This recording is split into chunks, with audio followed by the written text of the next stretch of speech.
Anyone else? Okay, you changed mine? Thank you. The first 3 days are just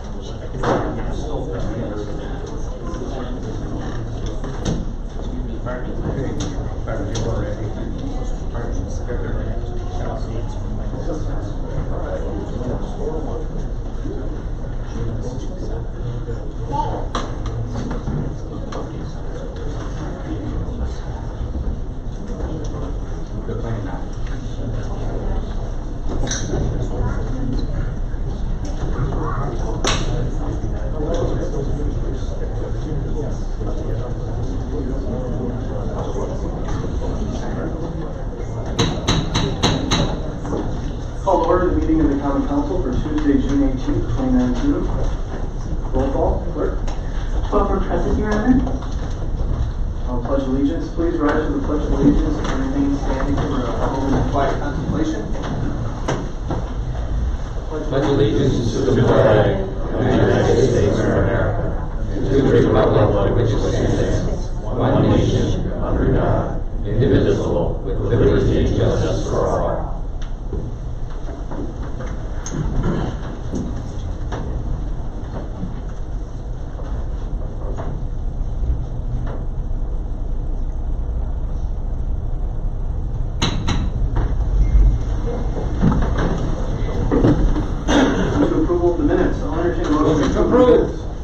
May 21st, 2019 meeting. There's a motion by the Alder from the 7th and seconded by the Alder from the 1st.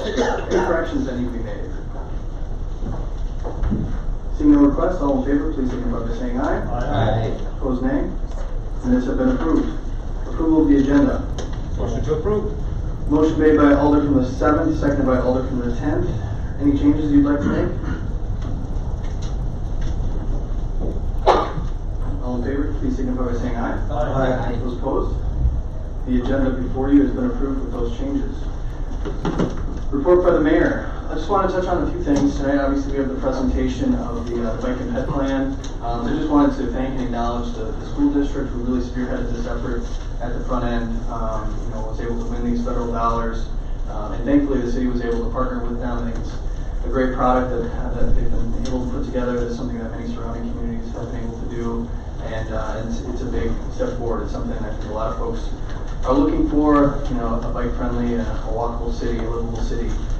So looking for good things to come out of that. And again, thanks to the school district, thanks to city staff and school district staff for working very hard on that document, and thanks to all the members of the advisory council and the public who played a role in putting that together. Just to touch on a couple more items to flag our pop-up city halls, which are going to be present at a number of community events coming up. At Summer Solstice on June 20th, Seymour Park Neighborhood Picnic on the 22nd of June, at Open Streets on July 13th, Market on Military, July 25th, Farmers Market on Broadway, August 7th, and Better Block on September 20th and 21st. So this is something that has taken place, I think, at last year's Better Block project. Although Leopold had a Legacy Day where we had a pop-up city hall. So looking to, obviously do a good number more of these, setting the message that City Hall is accessible and really interested in seeking input from the community. So encouraging folks to obviously attend those events and seek out city staff at these pop-up city halls. And then finally, last but not least, wanted to highlight Kids Day. If I've gotten one question most frequently, it's probably, are you keeping Kids Day? And I've been in politics long enough to realize when something's really popular, and that is Kids Day. So absolutely, we're keeping Kids Day. It's June 25th. I think a lot of folks across the city of Green Bay are really excited about that, as they always are. So a lot of free events for kids and families, obviously at Bay Beach and our pools, Wildlife Sanctuary. Green Bay Metro is free that day. I think there's going to be some fishing on the city deck, a whole lot of really fun activities going on June 25th. So more details available online, but encouraging folks to check that out and attend. And I'll be at a number of those, and encouraging alders to attend if interested as well. Thank the former mayor for putting it on my birthday. Well, happy early birthday to the alder from the 6th on June 25th. And so that concludes my report. Announcements.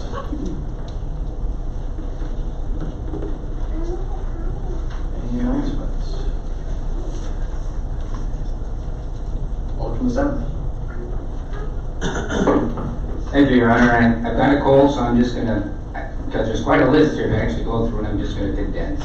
So, it's summer, and so there's a lot going on. We got Fridays on the Fox by Associated Bank and Daycare Clinic Foundation every Friday.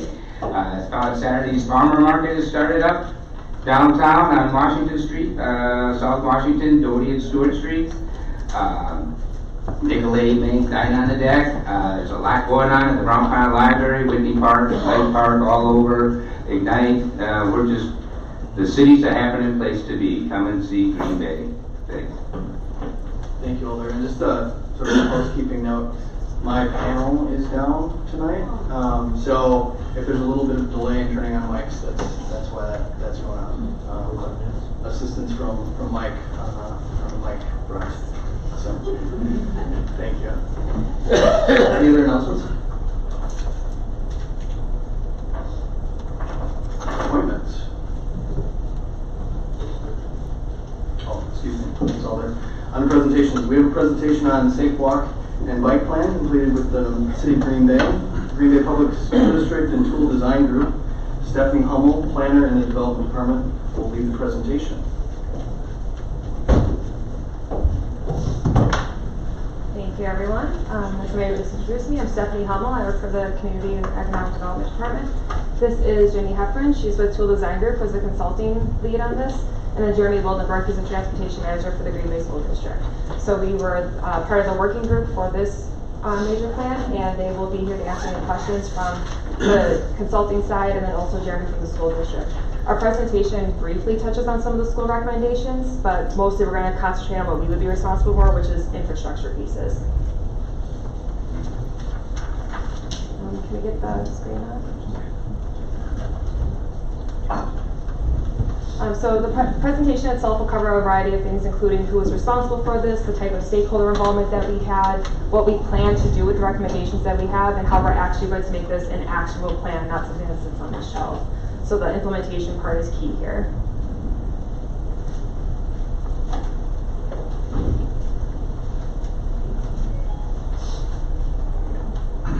Sorry, a little delay here. So for the background for this, this was a very collaborative plan. As the mayor had mentioned, this was directly funded through a grant that we were able to secure through the school district. So originally the school district had applied to do their Safe Routes plan, and then team partner Wello, who's a wellness and health nonprofit in the area, had recommended that the city be a part of that because the school district covers so much of the city. So with that, it became a very collaborative effort, and we were able to do this at a very low rate for such a large plan.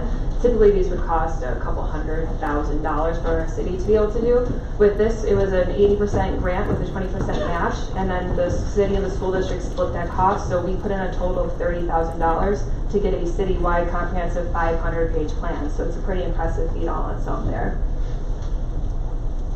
Members of the team, as I just introduced, Jenny and her team were the main consultant. We sub-consulted with WeBike, which is Peter and Tracy Fluke, who are biking across America right now for I think the second or third time, so they're pretty well versed in this stuff. As far as the main project team, we had members from the school district, which is Jeremy, myself, and Dave Hansen, who's our traffic engineer, sat on it for the city. Cole Runge with the Brown County Planning Agency was there, along with Natalie Baumstead, who's the director of Wello.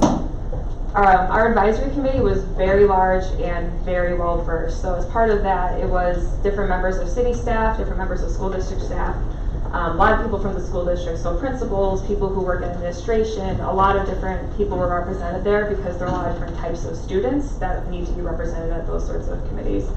We also had community members that were made up of people who were from advocacy groups, community experts. They really guided this project for us. So the advisory committee met 7 times. And basically what they did is every time we collected new data or had new opinions of how this plan should be led, we took it to that advisory committee and they said, here's who the groups that we represent, this is how they would feel, this is how they would use that data. So they really guided us through this process. A lot of the data collection we had already had. The city and school district have a lot of data that they shared with Tool Design, but they also did a lot of data collection on their own. So they took all the plans that exist currently, which include county plans, city plans, and then private plans, which are usually trail-driven.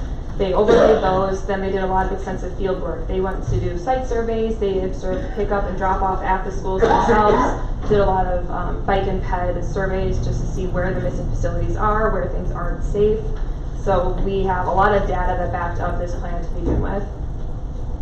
And then from there, we took that data and we went out to the public. We said, what do you think of this data? Where are the places that you bike? Where do you walk? Where do you not walk? Why don't you walk there? Would you let your child walk there? Would you walk there if you were disabled? So to get that public input and then to get their feelings about how it feels to either bike or walk in the city was very important. So these were some of the things that we did in order to get that public input. So it was not only going out to the community, but making that survey available to people, doing surveys throughout the school district to make sure we're targeting parents and students specifically for safety reasons. So as far as the recommendations are concerned, they're broken out pretty well for a plan of this size. So they have Safe Routes specific recommendations that are geared towards the schools and for children, then they have general recommendations that are geared towards the city side. So with that, there are the 5 E's that most of these plans tend to follow, which are engineering, encouragement, education, enforcement, and evaluation. So there are things that are blatantly city, which is engineering, enforcement, police department, engineering, and other things that are very school-driven, education, encouragement. But there are things that overlap throughout, and this plan was very good about detailing which of our partners we can use to make sure that all those different facets are being met in all the ways that are appropriate for all of the users that we have in the city. So chapters 2 through 6 really are heavy on the engineering part, so I'm going to share with you some of the main recommendations that come from that. Chapter 2 concentrates solely on facility types. So this was run through our engineering department as well to make sure that these are usable facility types, that we're not pulling something that isn't possible for us, if that's for laws or for climate reasons. So the facility types that are detailed give the pros, the cons, and a cost estimate that's associated with that. So this is kind of like the dictionary for the rest of the plan. People can say, oh, this part of the road recommends this facility. They can go to chapter 2, see what that facility is all about and how much it might cost them. So this is very important to note throughout the rest of the plan.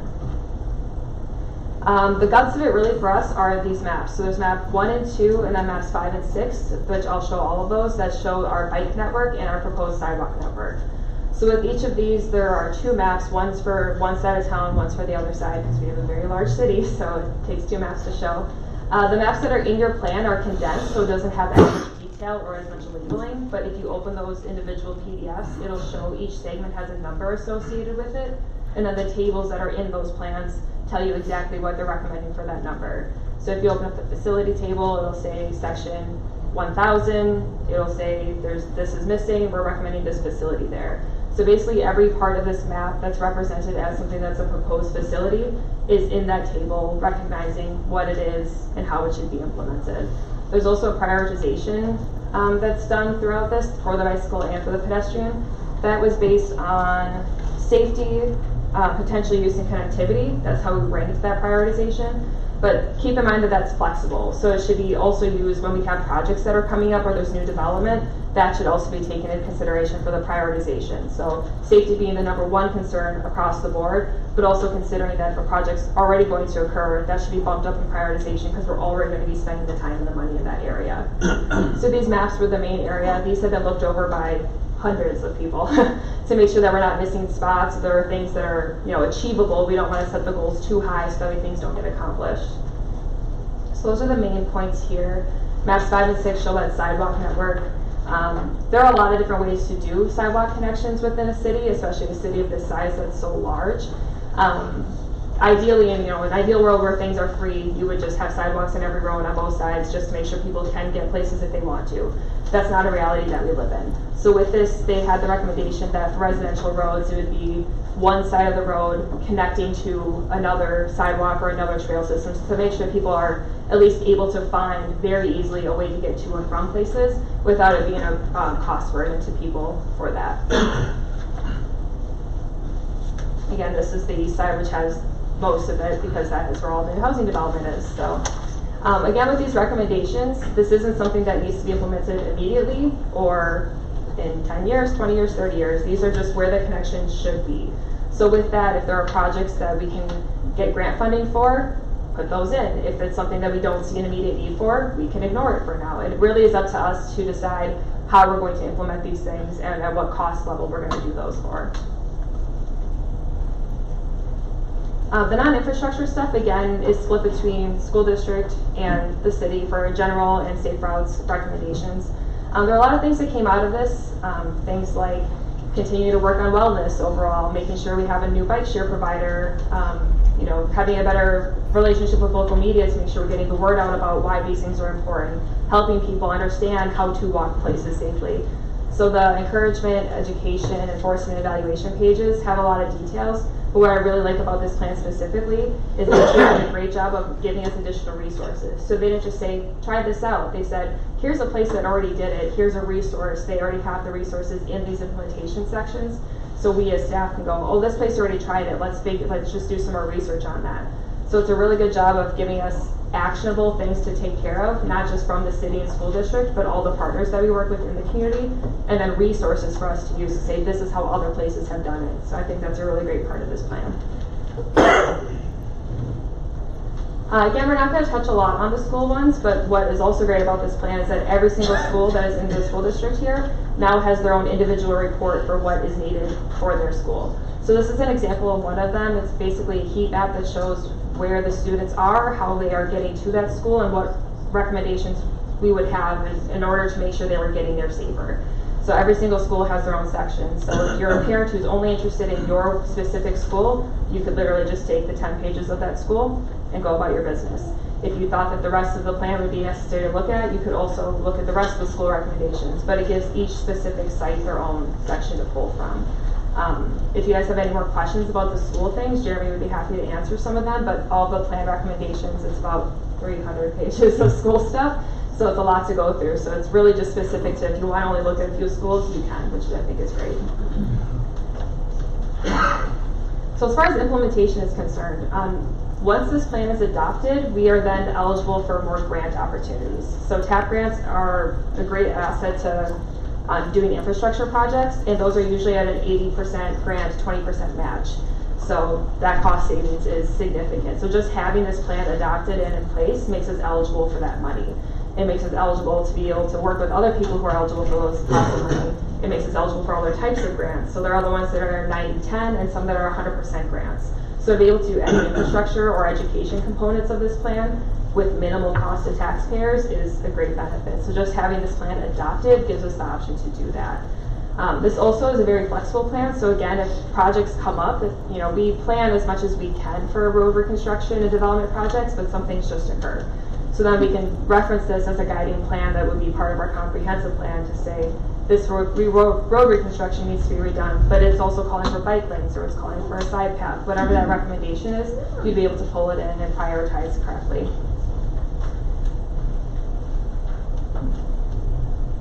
So the next steps would be to get this plan adopted. It was recommended unanimously by our advisory committee in May to adopt this plan. Last week at Plan Commission, it was unanimously recommended to send it to you guys for approval. And last night at the school board, it was unanimously approved for adoption. So at this point, this is the last body that needs to approve this plan. Once it's approved, then we'll be able to get to work on it.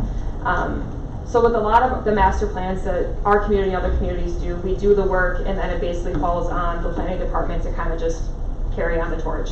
This one will be great because we're going to keep the existing work group that we had that were already multi-jurisdictional and then expand that out by inviting a counselor, a school board member, or someone from the police department to be a part of that, so that way we can keep this as a very forward-moving plan. We would be able to use it to share resources, apply for funding together, to be able to keep each other accountable to these actions and making sure that this actually gets implemented across the board. So that projects aren't getting missed or not everyone is at the table. So keeping that working group in place will keep everyone who needs to be involved. So we're hoping that will be able to be a good step forward in making sure this gets implemented, but then also making sure that we're being accountable to the public. We want to make sure that we're doing annual reports to tell them what we've done, what we've been trying to do as far as funding is concerned, and making sure that moves forward with their consent as well. So that's the end of my spiel. So if you guys have any questions about the plan, it is part of the Planning Commission's report for approval, and there's also a resolution adopting it. But if you have any questions, we'd be happy to answer them now.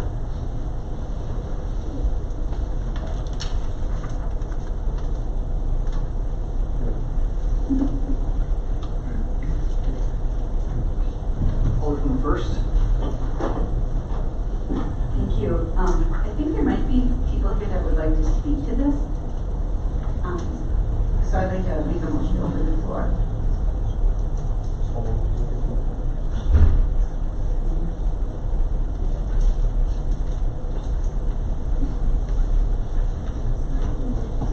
We're going to wait till on the plan. Okay. And then the other thing I have to say is that I was on a committee early on working with this, and I just am so impressed with what we came up with. This is a wonderful plan. Obviously, when you look at this, people in the audience, this is a huge amount of work that went into it, and it's well defined, and it's a plan that looks like it can be followed and implemented piece by piece. Real excited to hear that there's possible grant money out there for it. So thank you so much for the work that you did. Awesome plan. Thank you. Alderman Mazen. Thank you, Ron. Thank you, all three of you and the rest of the folks that worked on this. I think over the last couple of years, just at the city's end of it, we've looked at changing one committee to the traffic, bicycle, and pedestrian committee. So there was a paradigm shift there as far as how important it is for all sectors of transportation, whether you're riding a bike, walking, or driving. So that's very good, and I think the fact that we can't get grants through this is very important. I realize you have to do a planning process before you do that, so I'm all in favor of that. Thank you again. Seeing no questions? Thanks so much for the presentation. Thanks for all your work. Appreciate it.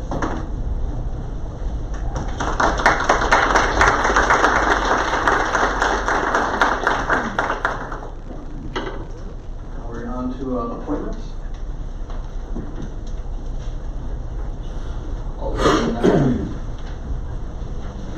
I guess I would move to approve, with the exception of we need to pull the Broadway Business District Board representative. We took care of that last month, so this is just a redundant clerical error. Motion made by Alderman the 9th. Second? Second by Alderman the 7th. To confirm the new appointments of John Arndt to the Sustainability Commission and Matt Vandenbruin as the liaison to the Public Arts Commission. All in favor, please signify by saying aye. Aye. Those opposed, nay. The ayes have it. Item has been approved. Public hearings. We're now on to the public hearings. We have 4 items for public hearings. The first is zoning ordinance 02-19. Second item is zoning ordinance 03-19. Third item is a resolution authorizing conditional use approval at 1136 West Mason Street. And the fourth item is general ordinance 15-19. Is there anyone here who would like to speak to any of these items? Anyone here who would like to speak to these items? Is there anyone here who would like to speak to these items? Clerk, please let the Can I ask a record. question? Sorry. Is one of those for the Burger King? No. Okay. Thank you. Clerk, please let the record reflect that no one appeared to speak to these items. Now on to ordinances. Second reading for adoption. What are your wishes regarding these ordinances? Motion to approve. Motion made by Alder from the 11th, second by Alder from the 5th, to suspend the rules to adopt the ordinances with one roll call vote. Motion made to approve. Motion Second? made by Alder from the 10th, seconded by Alder from the 7th to adopt the ordinances. Please address the board.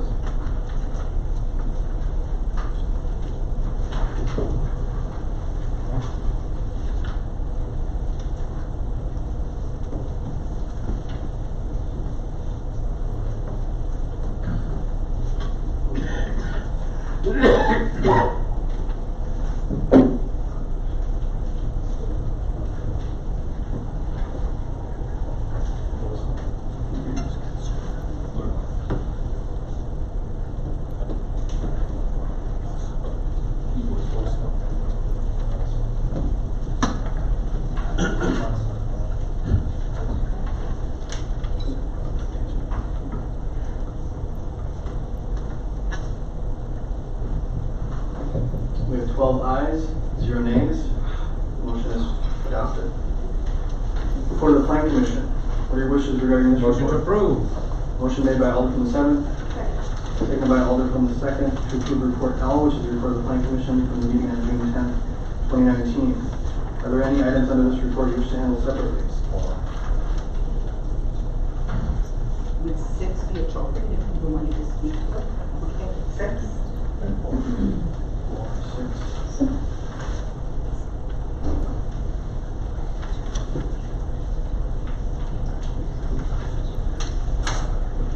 Items 4 and 6 will be handled separately. Hearing none others, all in favor of approving the remainder of that report, please signify by saying aye. Aye. Those opposed, nay. The ayes have it. The report has been approved with the exception of items 4 and 6. What are your wishes regarding item 4? Motion to approve. Motion to approve made by Alder from the 7th, seconded by Alder from the 10th. All in favor, signify by saying aye. Aye. Sorry. Alder from the 5th. Pull the item? Yeah. Apologies. Alder from the 5th. So this one I'd like to open up the floor, but I know there's interested parties that can speak with this item. Motion made by Alder from the 5th, seconded by Alder from the 2nd to open the floor. All in favor, signify by saying aye. Aye. All opposed, nay. The floor is open.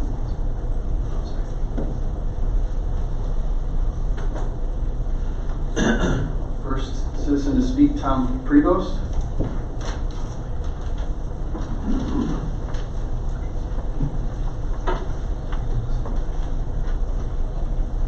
And just a housekeeping note, we do have a 3-minute maximum for testimony. Certainly. So we'll be keeping track just to make sure that we can continue on as as expeditiously as possible. But Mr. Prevost, if you could just state your address and then proceed. Yes, I live at 1805 St. Agnes Drive in Green Bay. I own all the Burger Kings in this area. I have 18 restaurants. I'm born and raised in Green Bay. I've been here my entire life. I have 7 restaurants in the Green Bay area, and I would like to build another one on University Avenue. I've looked at this site 3 different times over the last 25 years, and we decided at this time, because of kind of like the revitalization of University Avenue out there, with a festival and Quick Trip out there, that we decided to go out there. There's a site available. It's a tight site. I've been working with the city for the past 6 months with Paul Newmeyer and all of his people. I've talked to the city traffic guy and everything else, and we've come to a plan. It worked. It's been rezoned. A couple days ago, they went to the rezoning committee last Monday. They approved it. We went to had to change a few things last night. I forget what it's called. Whatever it was last night, they passed also, and I guess I'm here today. I ask that you approve us to go there. I know there's some concerns on the people that live there. I addressed them last night, and I'll address them again. I know traffic's an issue. They're very concerned about it. That's kind of why we went there. Do I believe that we're going to bring a lot more traffic in? We may bring some, but I really believe that there's so much traffic there now. Our customers that are driving by are going to come. We're going to absorb the customers that are already there. Okay? And hopefully I do. That's the reason why I'm going there, to be honest. I know there was a concern about garbage and things like this because of other places there. I will do everything I can to make sure that happens. Again, I've been doing this for actually 51 years. I'll do everything I can to help out and satisfy the customers and make sure we can satisfy the people that live in the neighborhood. So I guess I ask that you allow us to go there. Thank you, sir. Thank you. Next we have Janine Belland.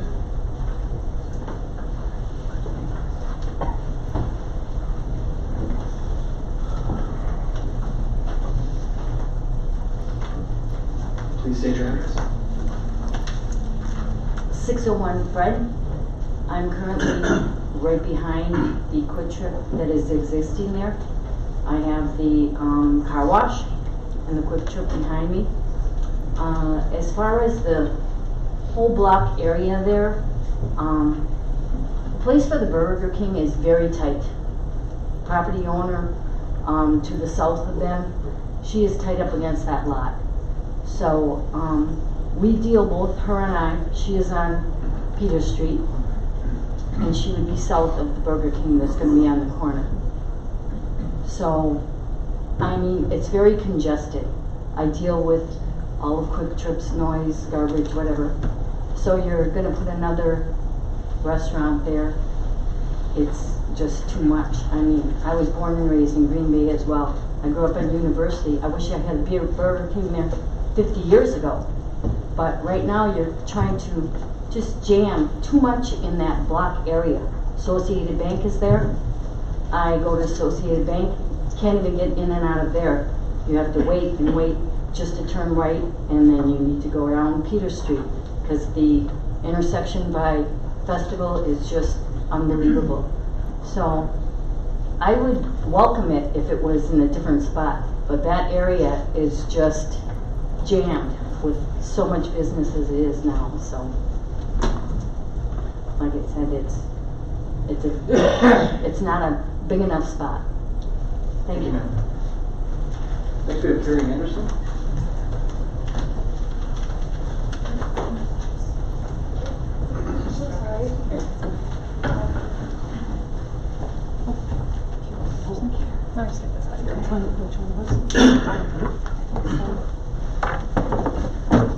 State your address, please. Yes. Hi, I'm Carrie Anderson. I live at 612 Peter Street. I'm going to be right next door to the Burger King. And my concerns are similar to Janine. The thing is this, last night it was approved that they can build less than 15 feet on the latter part of near my, half of my property, like where my garage is, close to my property line. And I felt a little saddened by that, actually, because I felt like being a homeowner, that I feel like I should have got the same courtesy as every other homeowner that's going to have a business, next to them, that it should have been 15 feet. I understand their issue. It's not a big enough space, so they have to make things fit in this small space. I understand that, but I also understand that this is my home, So anyway, I'm worried about the garbage. I'm worried about the traffic noise, the exhaust from the cars that go past, and literally where my driveway is and where my property line is, where they're going to be, it's very, very little. I have a small driveway right next to, I would say, 3 feet from probably my property line right there on my side of my house, and they're going to put the car drive through right there in that area. So having my windows open and everything, I'm going to have a lot of noise, a lot of extra stereo sound that I'm already getting from the university. But Peter Street in general has been congested because of all the traffic that has been rerouted, because our street is the only open street within that area. They tried to stop the speeding by putting up speed bumps, and unfortunately it becomes like I would say a speed haven, because they want to kind of conquer that bump to go through as fast as they can. I mean, it's not really stopping the problem. Where my driveway is, I'm worried about, am I going to be able to get out? Am I going to be able to get out? I'm worried about a lot of things, So I understand that's a business area where I bought the property knowing that. The problem is, I was hoping it was going to be a little less commercial-like, I was hoping that it was going to be more of a quieter, I guess that was my dream, but everybody can have a dream. But anyway, that's all I have to say about that, is I just wish that I would have had, like last night, more respect that I am a property owner, and that, the variances that they were granted is basically, I felt was a little unfair on my side. So, thank you. Thanks, ma'am. Next we have Fritz Keith.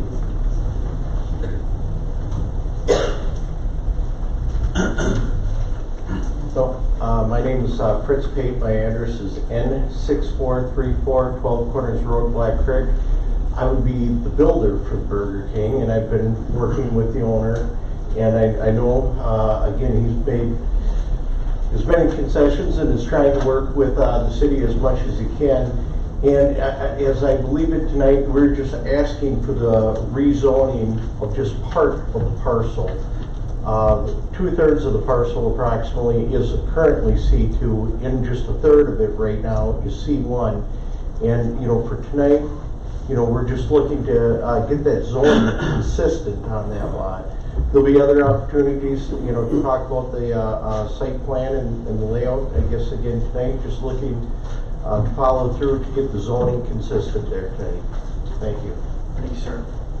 Next we have Terry Aronson.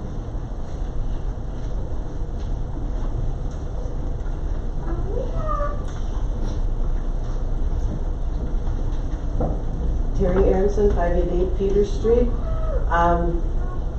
I'm not totally 100% against it being a commercial property. I've lived there for 65 years. It has always been a very noisy area, so that part of it is okay. What I'm not okay with is how in the recent years how much our street has changed from being a quiet, nice, safe, residential street. And Mayor, when you were running for election, you stood in my driveway, I think if you remember, and you saw definitely how fast those cars are going down Peter Street. And I think bringing in a Burger King or something that will run from a very extended period of time will only make Peter Street busier. As we have the school kids now go to McDonald's, they go to A&W. That's not going to stop them from running down Peter Street to go to Burger King.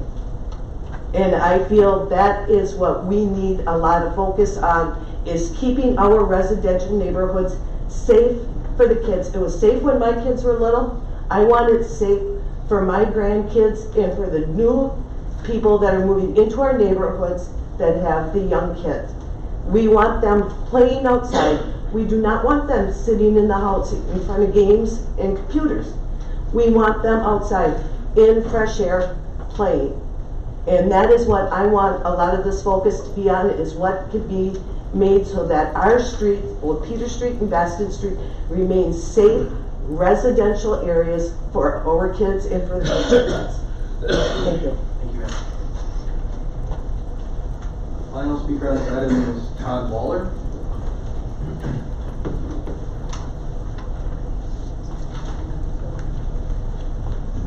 Hi, my name's Todd Waller. I'm the property developer working with Tom, and hired Fred to help build the property. As Fred had mentioned, a larger portion of the property is zone C2. So we're really trying to make this consistent with all the area zoning, which is the same as Quick Trip, Festival Foods, and across the street. I can certainly empathize with Janine and Carrie, and I can assure them that we can improve the current situation. This is a commuting corridor. It's a busy corridor.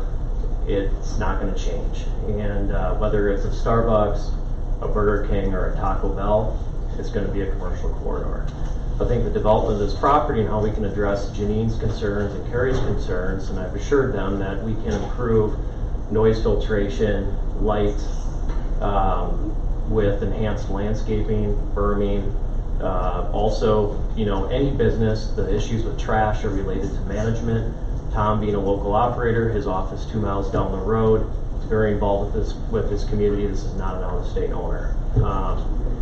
The traffic issue has existed prior to this property, even coming to the discussion of whether this should be a Burger King or not. The traffic issue is not going to be, the traffic's not going to increase because of Burger King. They're going to capture the existing traffic that is there. So I think that's a bigger problem that isn't related to the use of the property or even the zoning of the property. We're really looking at making this property consistent with area zoning, and the idea of it being a Burger King or Starbucks or whatever it may be is consistent with the area uses and the future land use plan. So that's really all I wanted to touch on, and we're going to continue to work with neighbors, specifically adjacent neighbors, which Carrie and Janine, to help address those concerns and be good neighbors, because I know Tom wants them as a customer. We don't want to be confrontational in any regard. So thank you.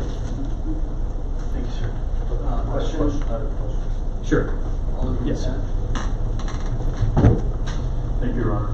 Thanks for coming in. A couple of the developers, folks here have talked about the fact that traffic will not change a whole lot as it is. I'm just wondering, was there anything done by Tom or the developer to look at what the traffic flow is in terms of a traffic study or anything on that order?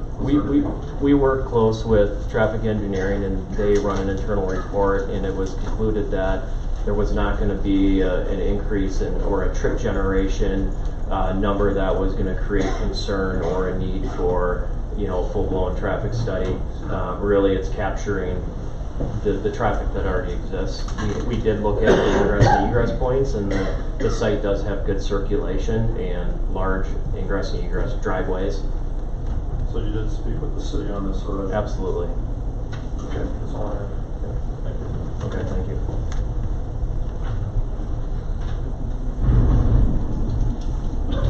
Any other speakers? I apologize. I may have told them wrong. No problem. State your name and address, please. My name is Samantha Lilly. I live at 572 Peter Street, and I apologize in advance. When I get nervous, I have weird functions and I cry. I do have a couple of questions for you both. You had said that there was supposed to be no impact to the traffic on our street. We were told that before the festival and the Quick Trip went in as well. I would be curious to see if anybody actually looked at those and what those numbers were before those buildings went in and compared them to what they actually are now, because I think that's a misnomer, and I think that they were wrong, and I think that they're going to continue to be wrong. My daughter is here. She's 3 and a half. I have nightmares that she's going to get hit by the school kids that race up and down her street. Those speed bumps are not speed bumps. They're as Carrie had said, they fly over them. I would encourage any of you that are here to come and spend any time in my driveway when school resumes in September and watch what the traffic pattern is like between 6:50 in the morning and 7:10. I will give you coffee, I will give you donuts. Come and see what the traffic looks like on our street. If you don't believe me, it's horrendous. If he has 7 other restaurants in the area, is there something that would be less likely to be as commercialized that could go in that space? I'm with Terry. I'm not opposed to bringing in business. It's wonderful for all of us. You need to keep in mind that when we all purchased houses in Green Bay, I'm not native to Green Bay. I've lived here for 16 years on that side of town. It is not what I purchased my home for. It makes me want to leave. The noise, yes, the noise is fine. Sit outside in any of our backyards, you will hear the horn from the car wash on a regular basis. You will smell the chicken. The smell from Burger King is going to add to it. We're going to have fries and we're going to have burgers. So if you would like to have a picnic on a regular basis without any food, I would encourage you to come and spend some time in our neighborhood. You are disrupting our neighborhood with what you're planning on doing. I understand that everybody always says, not in my backyard. There's a ton of other commercial space in our area. They just knocked down a whole bunch of trees in another brick building over on the other part of University. They're putting up apartments all over the place by us. There is other space. If it's tight and you're having to fix these things to work, I think it should be a clear sign that is not a good fit. Thank you, ma'am. Any other comments? Any other testimony?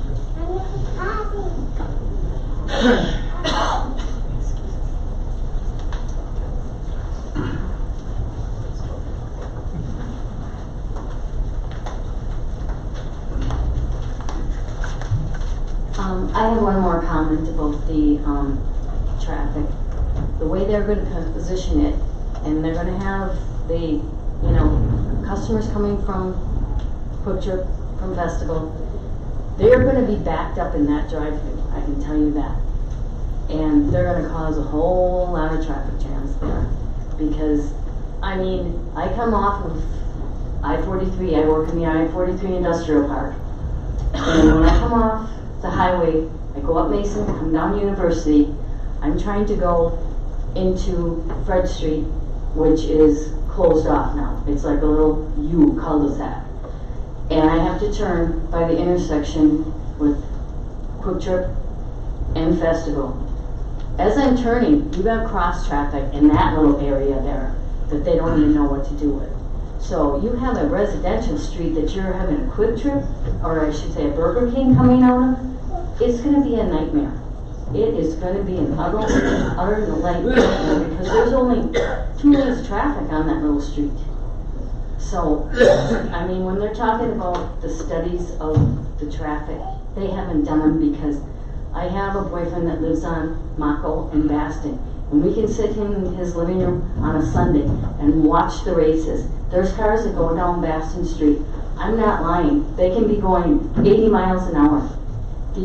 Another point is the Domino's that's over in the Festival, whatever it's called, Plaza. Their drivers come down Baston Street, and they're probably 5-6 of them on a Sunday will come barreling. They're generating the traffic 24/7 there as well. So I'm just pointing out the type of businesses and how they're all just, they're like ants clustering. So this is going to be another additive to that as well. Thank you. Any other speakers on this item? One other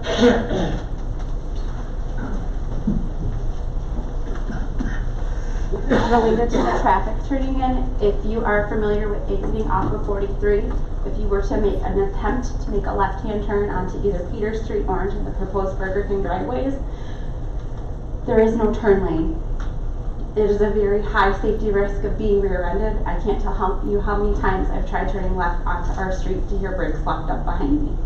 So if you are planning on putting something in, I would keep that in mind, or be ready to dispatch a lot more police to that area for service calls. Thank you. Any other speakers? With that, accept a motion to close the floor, made by Alder from the 10th, seconded by Alder from the 5th. All in favor signify by saying aye. Aye. Opposed, nay. The floor is closed. Alder from the 5th. Pull this item. So we are talking about rezoning of this piece of property for the purpose of the Burger King. You spoke with we all heard from the owner and also from the residents on Peter Street. Does any of these alders have any questions or concerns or comments regarding that? Alder from the 6th. Even though this isn't in my district, it's right across. And I do know that area very, very well. And I'm very concerned, it's not business, it's the type that you want to put there. I believe that it's going to cause a lot of problems because of it's on that little street, Peter Street. And University, the traffic does fly through there. And you got the big cattle trucks coming in. I heard that they fly through there. The traffic is horrendous there. He says not going to increase traffic, not the traffic itself, but he's going to increase people stopping, trying to get in there and to get out. That's the problem. I think the site is really, there was a optometrist there. He's, to me, I don't know how we can do it. We should be looking at sites, what is appropriate to put in a site. And I believe any fast food, anything that's got people coming and going so fast, is not appropriate for this site.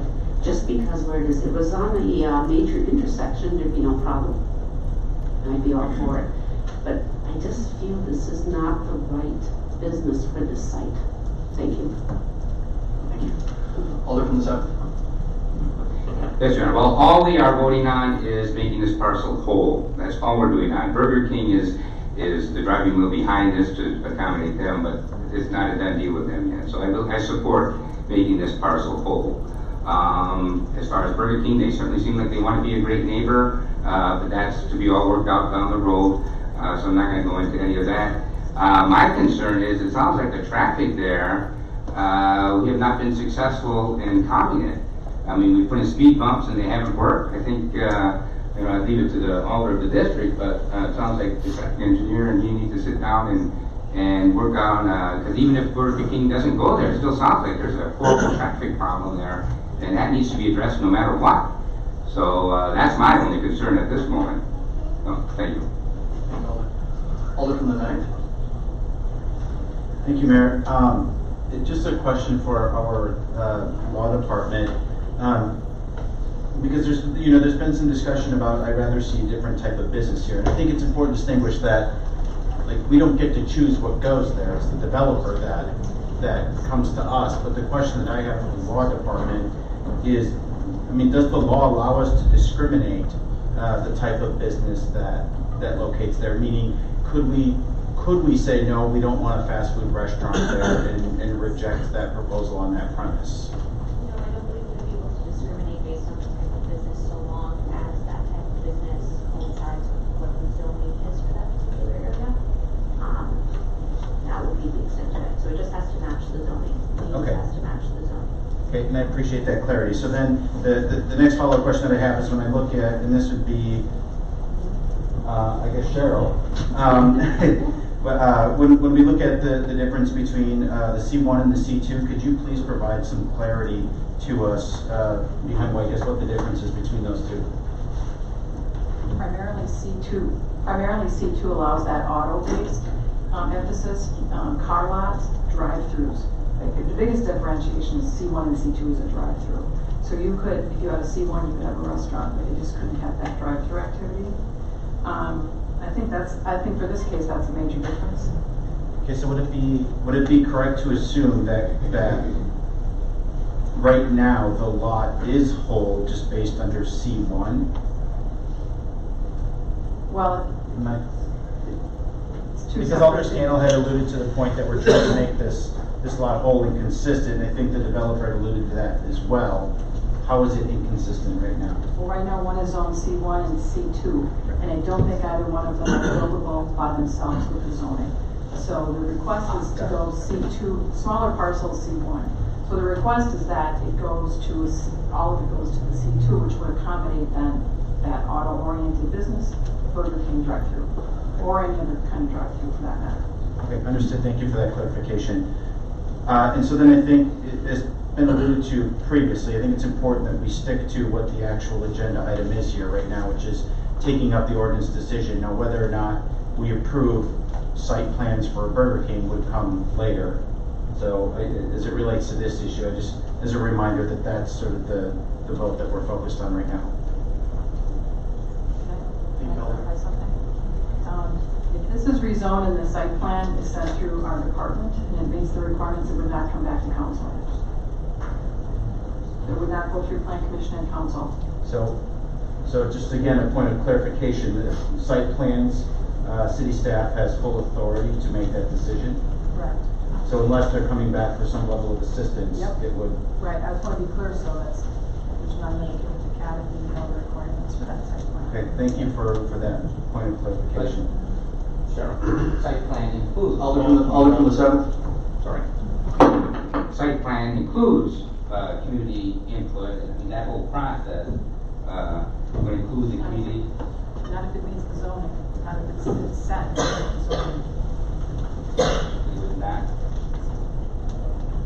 There isn't a part of the process of the public input. Site plan is all administrative, so to meet the setback regulations and all the dimensional and density requirements of the code, it would not go back through any public process. It would be an administrative review. They did go to the Board of Appeals last night, and they did receive a few setback variances from the Board of Appeals. So they would have to meet those conditions from the board, and also all the other regulations in the zoning code and the rest of the municipal code.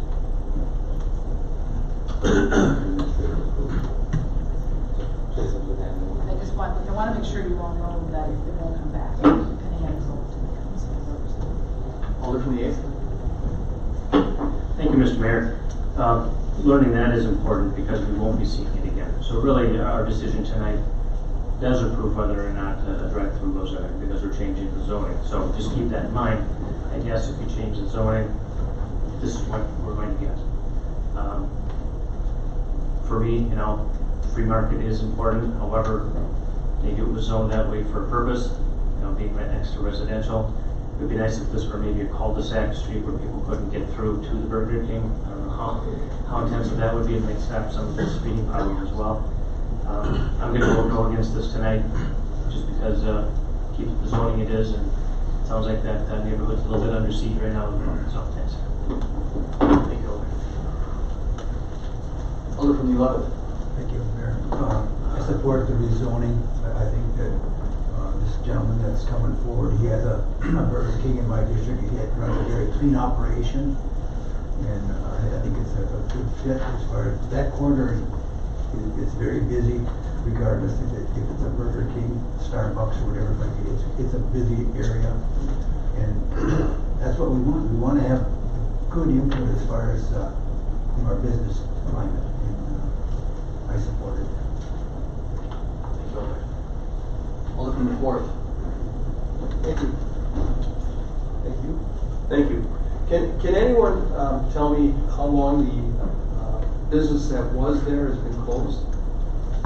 Yeah, Tom. It's right around the same time festival went in. It's probably been closed over 7 years. No. 7 years. At least Dr. Peace. No, Dr. Peace wasn't anymore. It's right around the same time festival went in. All right, I didn't even open up the can of worms here, folks. I'm sorry, I'm just trying to get an idea how long this business has been closed. That's my concern. No, it was more than that. It's been closed for at least a few years. 2 or 3 years. And nothing's come in there since then. I mean, obviously, the property owner wants to make it a viable piece of property. We have this property on this corridor for that purpose. I would encourage maybe something forward after this, that they look at some other calming things that could be done for that street. Thank you. Alder from the 10th. Thank you, Your Honor. Maybe I'm a little surprised, but as far as Cheryl, you brought up the fact that once this is it, that's it. And I've been to that intersection a number of times, with the festival and these apartments going in. It is a very, very busy area. and I'm not against business per se. I think it's important that we look at it. If you do a rezoning, that's the first step. And other projects that's happened too, and you need to do that. But if one thing happens, generally the other thing will happen as well. So, as much as it pains me, I feel like I can't support that at this time. I'm against the development.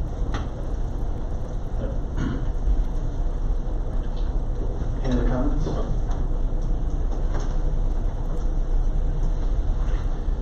Seeing no other requests to speak, all in favor of the motion to approve, please signify by saying aye. Aye. You might want to put it on the board. Roll call has been requested. Board. Yeah. We'll use the board.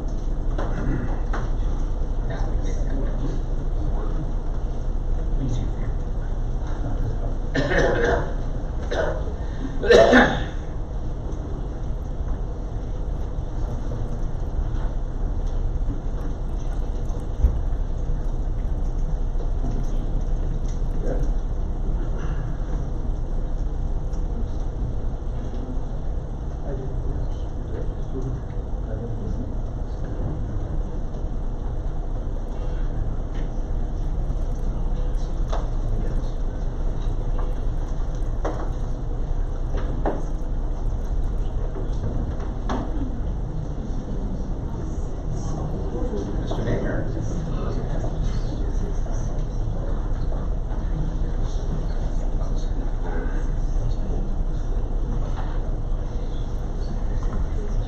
We have 7 ayes, 6 nays. The item is approved. There's 6 seconds. Yes. So you're voting. Yep.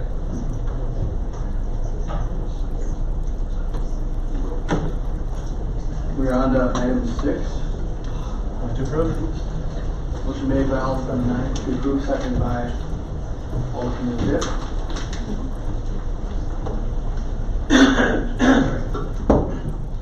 That was pulled by Alderman first.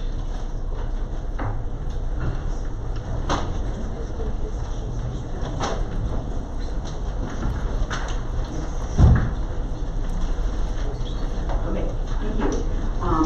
Yes, my understanding is that there's 1 or 2 people here that would like to speak to this plan. So I'd like to make a motion to open the floor at this time. Second. Motion made by Alderman the first to open the floor, seconded by Alderman the ninth. All in favor of the motion, please signify by saying aye. Aye. All opposed, nay. We have Heather Gentry.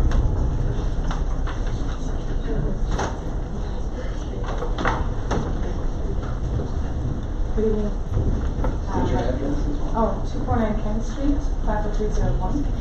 My name is Heather Gentry, and this is the first time I've addressed the council in a few years, and there's a few new faces, so welcome and thank you for being here. I am the president and co-founder of a nonprofit bicycle education and advocacy group called Green Bay Bicycle Collective. We are very much what you would consider, instead of boots on the ground, we're wheels on the ground. We are on the streets pretty much every day on our bikes. We have a nonprofit community bike shop on South Broadway that is open to the public. They use our tools, and we educate them on how to be better cyclists and safer cyclists.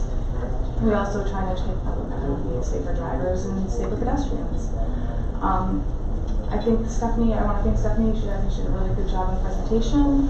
There's been a lot of work that has gone into this bike and ped plan, as well as the school system, which is what you really want. You do want the school system to be involved in a comprehensive bike and ped plan. They've done that, and we give them our full support. But I just wanted to reiterate the importance of having this plan.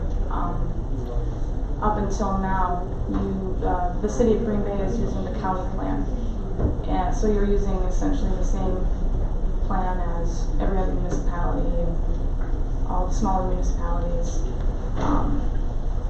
Alloway, Ashwaubenon, Howard, Pier, and Bellevue, Ledgeview, they all have their own bicycle and pedestrian plans, and so they're all available for TAP grants, Transportation Alternative grants, federal grants, or anything they want, anything that they need to improve their community. A couple of examples, Stevens Point and the Clover area just received under $1 million just to improve their trail system through TAP grants.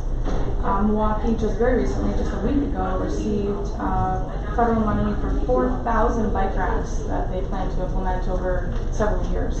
500 bike racks a year.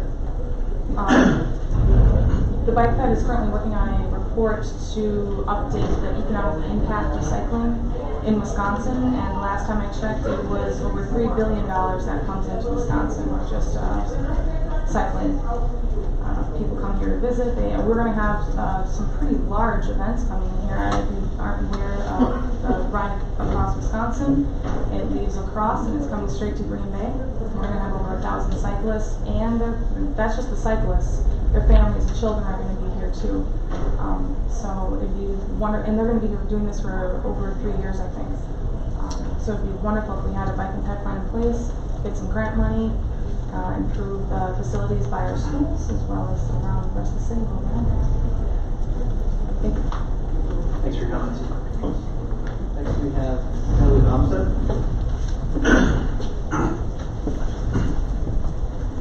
Hello, good evening. Natalie Bumstead, 2397 Lane, Green Bay. So thank you for the opportunity to provide my comments here this evening to you all.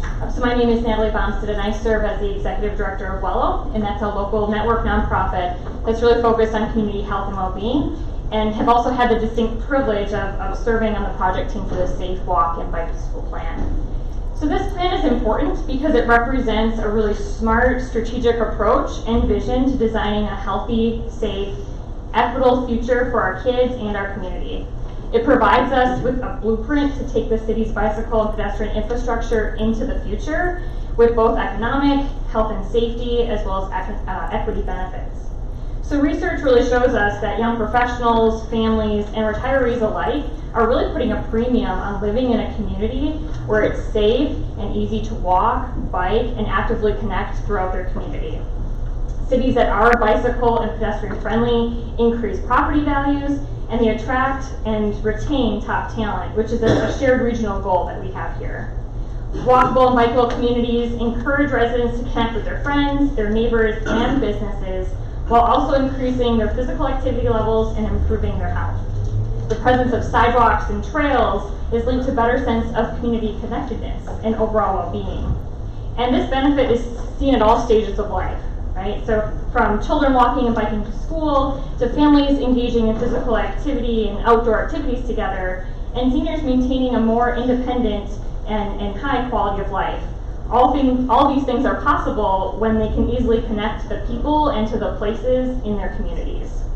A truly unique aspect of this multi-year plan, and something that's been talked about a couple times here tonight, is that it was developed in concert with the Green Bay Area Public School District Safe Route to School plan, which is really reducing duplication and increasing efficiencies.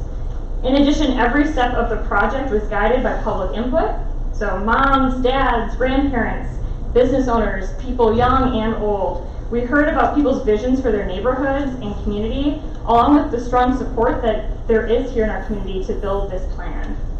The resulting product that you'll be voting on here tonight provides a comprehensive approach to action, and again, makes us eligible to apply for funding sources to support implementation. It is also a testament to the values of our community that we have come together to create neighborhoods where streets, schools, and public spaces invite walking, bicycling, physical activity, and play. So this Safe Walk and Bike plan can spark healthy, equitable advances in the Green Bay community, ensuring that it is designed in a way where all citizens, regardless of age, income, or ability, have the same opportunity to move and actively connect safely. So as a City Council, you have the opportunity tonight to adopt this plan and really lay the foundation for safe, active transportation routes for our children and our community now and into the future. So as a representative of both WELLO, a public health professional, a resident of the City of Green Bay, and a member of the Green Bay Area Public School District, I fully support the adoption of this plan and urge you to as well. So thank you for your time and your service to our city and your consideration tonight. Thank you. Thanks for your testimony. Any comments, questions? Seeing no other requests to speak, all in favor of the motion to approve item 6, please signify by saying aye. Aye. Those opposed, nay. The ayes have it, item has been approved. Motion made to close the floor by Alder from the 10th. Seconded by Alder from the 8th. All in favor of the motion to close the floor, signify by saying aye. Aye. All opposed, nay. Now we have the motion to approve item 6.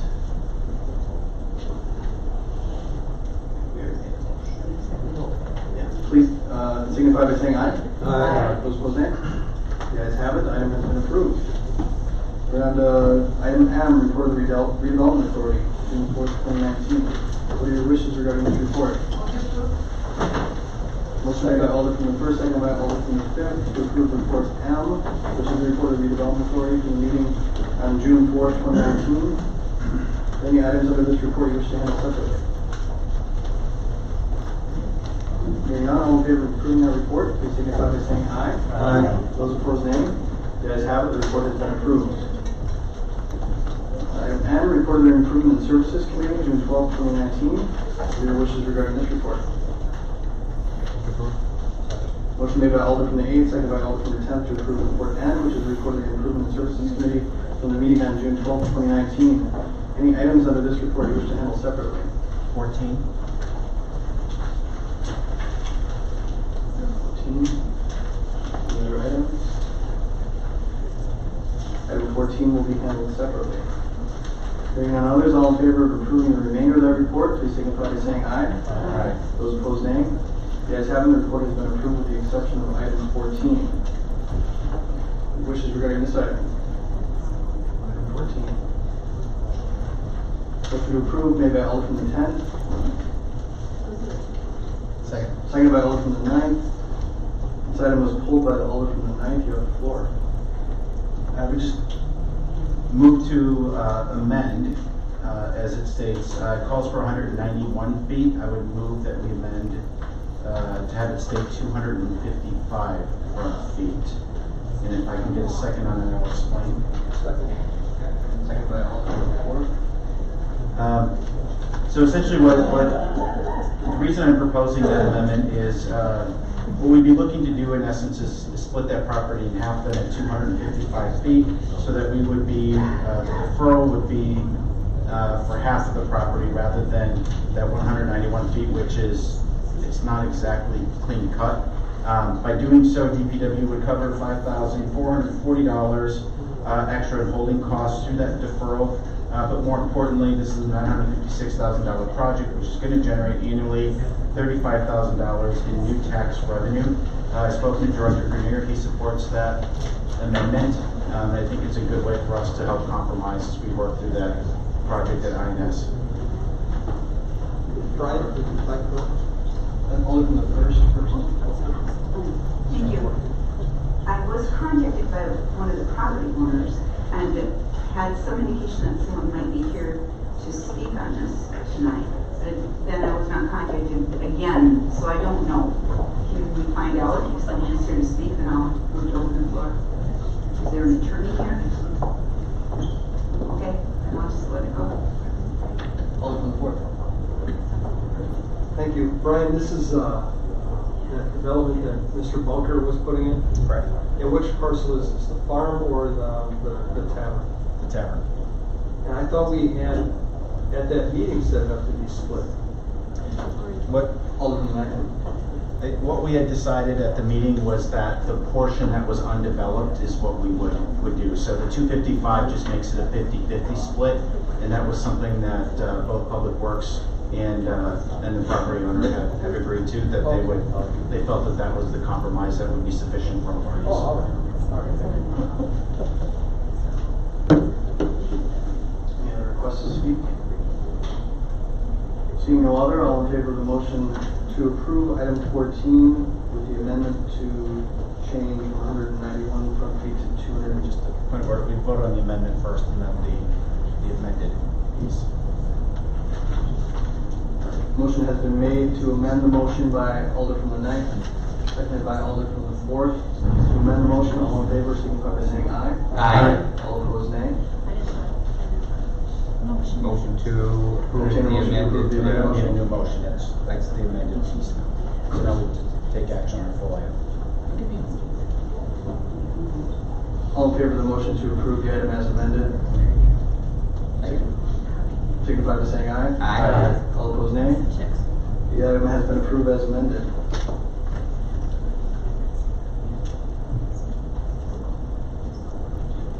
The report of the Protection and Policy Committee. Motion to approve. June 10th, 2019. Motion to approve made by Alder from the 7th, seconded by Alder from the 5th.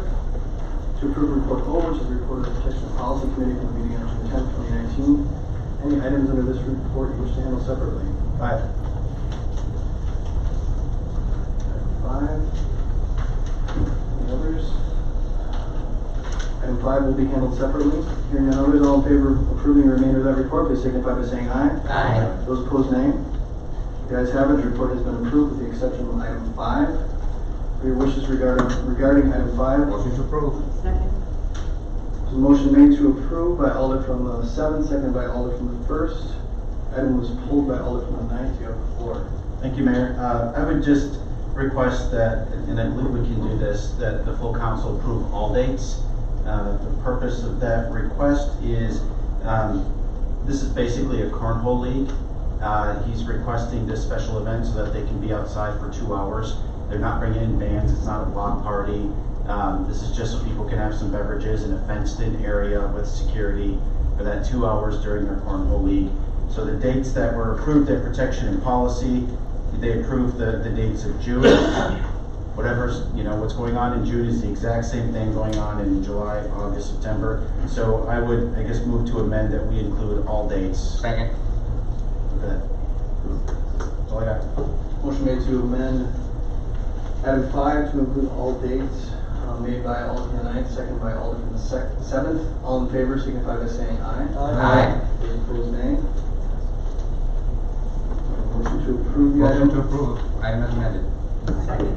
Motion made by Alder from the 7th, seconded by Alder from the 1st. All in favor signify by saying aye. Aye. All opposed, nay. The ayes have it. We have item P, Prevention and Policy evidentiary hearing for the non-renewal of the license at El Presidente, May 22nd, 2019. This is a report containing the findings of fact and conclusions of law from the Protection and Policy Committee, who held an evidentiary hearing on the non-renewal of the El Presidente liquor license. The licensee has filed an objection to the report, and according to state statutes, will be presenting oral arguments in support of the objection this meeting. The city attorney will now present the process for tonight's hearing. Yes, so as the mayor has mentioned, Council for El Presidente has filed an objection to the findings of fact and conclusions of law, and will accordingly have an opportunity to present oral arguments this evening in support of those objections to the city council. The hearing will proceed as a quasi-judicial hearing, and accordingly needs to be fair as to form, substance, and appearance. The purpose is for council to essentially review the findings and conclusions as presented by Protection Policy, and to hear oral arguments as to the objections to the report itself, and then ultimately take action on the report and the committee's recommendation to not renew. Notice has been given to the licensee, and this hearing is being afforded to the licensee for tonight's proceedings. The order of the proceeding will be as follows. The parties will need to be sworn in under oath. The licensee will present their oral arguments in support of their objection, followed by response by the city prosecutor. Each party will have 20 minutes to present their arguments, and the council may ask questions following each presentation. Then the licensee may have an opportunity for rebuttal, as will the city prosecutor. The parties will each have 10 minutes for their rebuttals, and again, city council may ask questions as well. Once questions have been completed, the council will then need to move into closed session for deliberation and return into open session to take action on the findings and conclusions and on the committee's recommendation to not renew. As this is a quasi-judicial hearing, all council members should give consideration as to whether they have a demonstrated bias for or against any party to the proceedings, any direct or indirect interest in the outcome, prejudge the issue prior to the hearing of the facts on the record, or any ex parte communications about an issue prior to the hearing. If there are such conflict issues, now would be the time to disclose them. Alderman 7. I don't see it as a conflict. I have talked to the owner of the building. It was just informational. It wasn't anyway prejudicial to me, so I'm fine with going. But I did have conversations with the owner of the building. That was my last item. Besides that, we do have outside counsel, Nicholas Van Castle, that's going to be advising the council with substantive questions on the matter that may arise during the hearing regarding liquor license regulations, restrictions, renewal issues. I'm just advising solely on the procedure. Mr. Mayor? Alderman Lyon? I just need to, I guess, share the same disclosure as Alder Scannell. I spoke with the property owner, but we really didn't get into details, so I don't feel conflicted. Thank you, Alderman. Alderman Tench? Same for me too. Talked just briefly, more or less to say hi, but we didn't get any details at all, so I feel comfortable as well. And Alderman Third? Same thing with the three gentlemen. Comments? We can now proceed with the oral arguments for the non-renewable liquor license at El Presidente. I'll now entertain a motion to open the floor. Motion to open the floor. Motion made by Alderman the 7th, seconded by Alderman the 5th to open the floor. All in favor, please signify by saying aye. Aye. Those opposed, nay. The ayes have it. We may now open the floor. And we will now swear in the attorney representing El Presidente.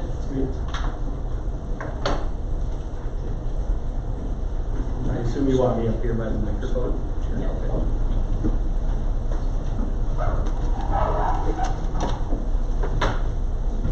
Please raise your right hand. Do you solemnly swear that the testimony which you shall give on the matter now on hearing will be the truth, the whole truth, and nothing but the truth, so help you God? Yes, ma'am. Please state your name and address for the record and spell your name. Eric, E-R-I-C, Pangburn, P-A-N-G-B-U-R-N. My address is 1308 Washington Street in Two Rivers, Wisconsin. Thank you. All right, thank you. I am here tonight to speak on behalf of El Presidente and Marco Laporta, who is the owner of El Presidente, the gentleman sitting in the middle of the three against the back wall there. We did have an evidentiary hearing in front of the committee last month. I know most of you weren't there. I think only 3 were there. So I did want to go over a little bit of the background of the situation here. Mr. Laporta started out as an investor in El Presidente in 2017. Another gentleman was running the bar. Was running the restaurant. In March of 2018, that gentleman came to Mr. Laporta and informed him that he was going to close the business. I don't know the reasons, we didn't get into that, but he was going to close the business. Mr. Laporta wanted to protect his investment, so he decided that he would operate the business himself. He is a successful restaurateur. He owns a restaurant in Two Rivers, Wisconsin, where I live and work. He's a good corporate citizen in Two Rivers, and he's had much success with that restaurant, and he wanted to try to duplicate that success here in Green Bay. He did not have experience operating a bar. This facility has a restaurant on the first floor, has a bar on the second floor. Wanting to keep that bar going, he did hire a production and management company called Double Line to operate the bar. Wasn't familiar with the company, but I believe the person who operated the facility before him had some familiarity with that company and suggested that Mr. Laporta enter into this contract. There were substantial problems created by Double Line's management of the bar, and Mr. Laporta does not dispute that. He admitted as much when we were in front of the committee for the evidentiary hearing. During the 12-month period that the committee looked at in considering the renewal request, there were 53 calls for service to El Presidente. 43 of those calls happened during the 6 months that Double Line managed the bar. 43 of them. So a substantial number. He had a 6-month contract with Double Line. As soon as he was able to cancel that contract, he did. And he took over management of the bar. Once he took over management of the bar, for the following 6 months, there were 10 calls for service. Now, Mr. Laporta understands that 10 calls for service is not perfect and probably not acceptable, but he worked very hard and he took substantial steps to try to fix that bar situation. He hired a manager for security who was experienced, who testified at the evidentiary hearing, and is here with us tonight. That manager assisted in hiring a security manager, I should say. That gentleman assisted in hiring and training staff He assisted in training that staff in the use of metal detectors, so individuals who come into the facility wouldn't have weapons. They installed cameras that had the ability to record and kept those recordings for up to 30 days to make sure that there were issues. There was a record of it. They installed and now utilize scanners so that they can scan the IDs of every person who comes into the bar to make sure that they're old enough to be there. And as I've indicated, the number of calls in the 6 months following Double Line's departure went down from 43 to 10. So there was a substantial improvement. Now, when we were at the real purpose of our objection, as I've indicated in my written comments, is the conclusion of law number 4. When we were at the committee meeting, and the committee came up to, well, first of all, Mr. Laporta testified that he had reduced the nights of the bar being open from Friday and Saturday to just one night a week. And he was willing to close both nights in order to try to resolve these issues with the bar. When we were at the hearing, every single police officer who got on the stand and testified and was asked about the restaurant testified that there was not a single call for service related to issues with the restaurant. Every single police officer testified had no objection to the restaurant being there, no concerns for community safety or well-being with that restaurant being there. With that information, Mr. Laporta offered to close the bar for the remaining evening, offered to accept an amendment to the liquor license renewal that would prohibit him from operating the bar. The position of the city attorney was that the common council here does not have the authority to limit the liquor license in such a fashion, and that is the nature of our objection. As I indicated in my written remarks, that is conclusion of law number 4, and that is an inaccurate statement of the law. If you look at the case law that I cited there, it indicates that the law requires the liquor license, quote, particularly describe the premises for which it is issued. Wisconsin Statute 125.02, parent 14M, defines that word premises as, quote, the area described in the license or permit. The area described. So therefore, the Supreme Court noted in this case, Wisconsin Dolls LLC versus the town of Del Prairie, that the only limitation on the premises that can be defined in the liquor license is what is put in the license or permit. There is no limitation on saying it can only be part of the building, it has to be the entire building, which was the city attorney's position. That is not the case. The court went on in that case to indicate that when you fill out the application for a liquor license, you are asked to describe where the alcoholic beverages are going to be sold or where they're going to be stored, and the answers on the application can form, quote, the particularly described premises that you're going to be selling or storing alcohol. Clearly, there is no limitation. And if you look around the city of Green Bay or Brown County, you can see that this is the case. Or if you go to other communities. Go to the Fox River Mall in Madison, or in Appleton. They have a restaurant in there that sells alcohol. They don't sell alcohol in the food court. They don't sell alcohol at Sears. Right? That's a building, but they sell alcohol at the restaurant. Go to most of the major hotels here in town. They don't sell alcohol in the lobby. They don't sell alcohol in the pool area. They don't sell alcohol in the hallway outside the guest rooms. They sell alcohol in the restaurant, and they sell alcohol in the bar. The idea that you can't limit the area where liquor can be sold within a building itself is simply not the case, and is not borne out by many of the liquor licenses that we have. And in fact, just a few minutes ago, all of you approved in agenda letter O, item number 4, a request by this facility to amend their liquor license to include outdoor seating and serving. So apparently it can be done. Then you approved request number 5, so that a Corn League could serve alcohol outside of their building. You had a specific conversation about that. Then you approved request number 6. By Green Bay Sports Service to temporarily extend their licensed premises. So clearly, modifications to licensed premises are allowed. That is an inaccurate statement of the law. The case that I cited goes on to indicate, I think this is important, it is not unrealistic that a town, like the city of Green Bay, might negotiate with a licensee to address public concerns about the premises description and obtain consent to a modification. So clearly the Supreme Court of Wisconsin has said You can negotiate with Mr. Laporta or with El Presidente to seek a modification in order to address the public safety concerns. And if we modify the facility in the manner that's being requested by Mr. Laporta, which would allow him to serve alcohol in the restaurant portion, the first floor of the building only, he's happy to do that. And the bar would not be allowed. I would also like to point out that Mr. Laporta's landlord is here, Ron Smits. He wanted to make a statement. He was told that's not allowed. Fine. I didn't review the statute well enough to know if that's the case. But he wanted me to review for you what he had to say. He's a lifelong resident here in Green Bay. He's been in business for over 32 years. And he's invested in commercial and residential real estate throughout this city. He's known Mr. Laporta for several years. And he spoke with Mr. Laporta about his goal to open a restaurant here in downtown Green Bay. And he thought that was a good risk, given Mr. Laporta's success with his restaurant in Two Rivers, where he has an excellent reputation and is a pillar of that community, which I can attest to because I live and work there. They opened the restaurant, they opened the upstairs into a dance club. Mr. Smits recognizes that there are all sorts of problems with the club, but he also recognizes that since the dance club itself has not been operating, the calls for service have stopped.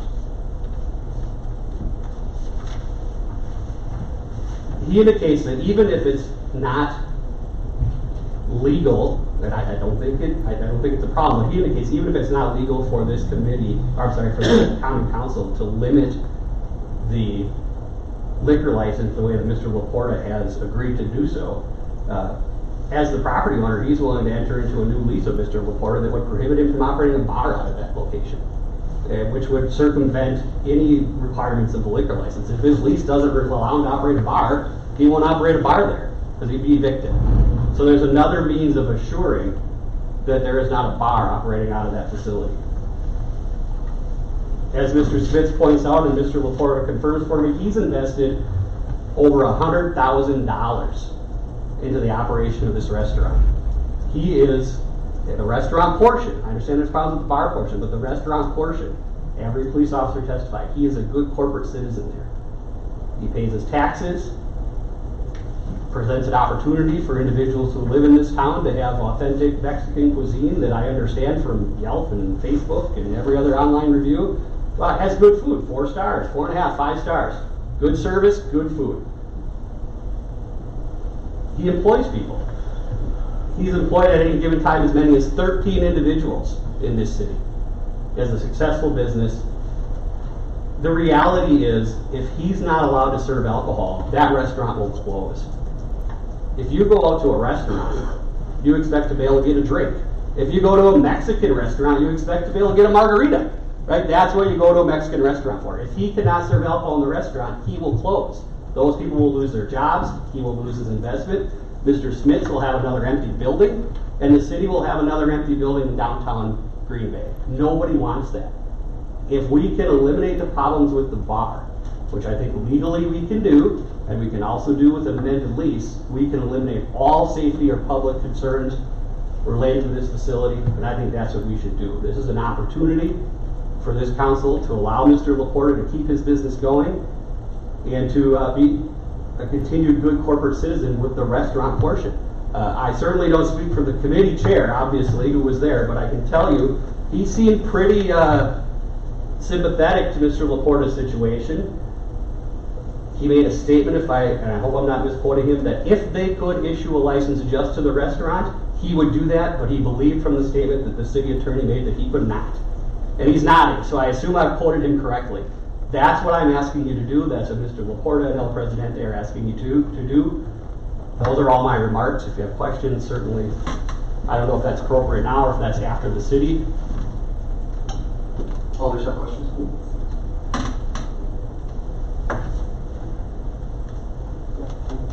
Alder from the 4th. So you're telling us what the police officer said. Do we get a chance to hear what the police officer said now, or? I could verify that.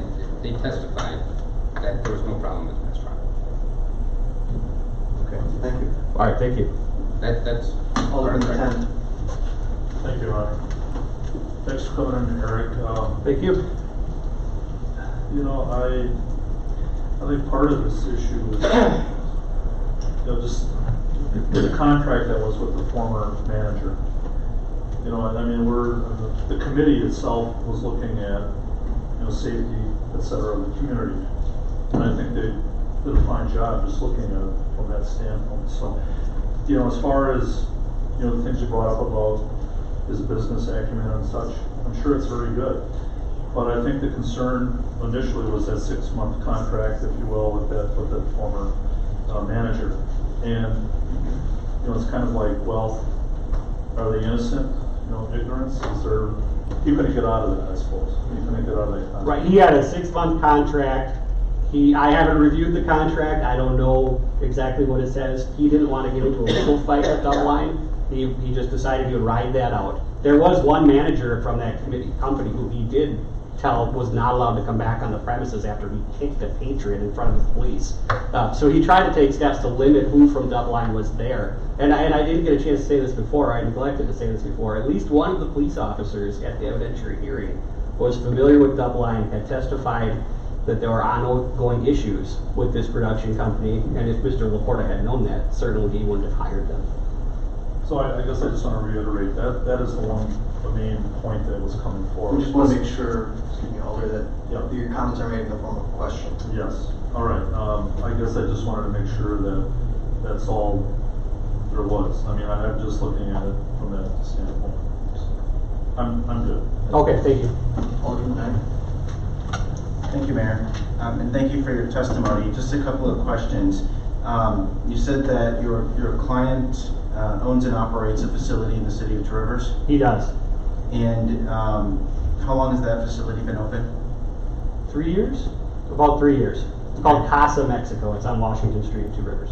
Okay. And does that facility also serve alcohol? It certainly does. And to your knowledge, has that facility received police calls in the city of Two Rivers? Not that I'm aware of, and I'm on the city plan commission, and we haven't had any issues come up with that facility or that property.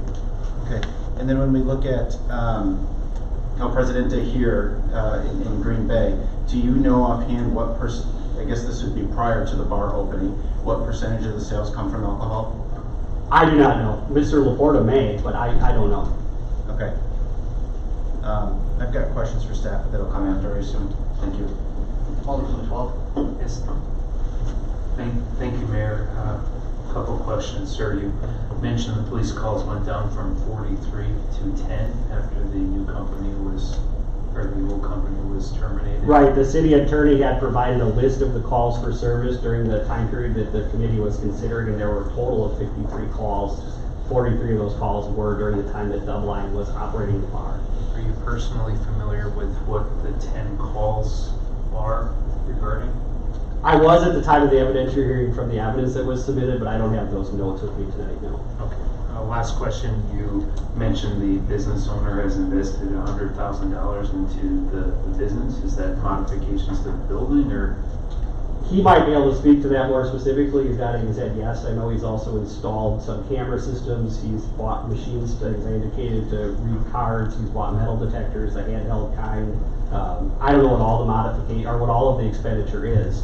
I'm sure some of it is just to purchase alcohol, food, pay staff, etc. Okay, thank you. Any other questions? With that, we will now swear in the city prosecutor. Thank you.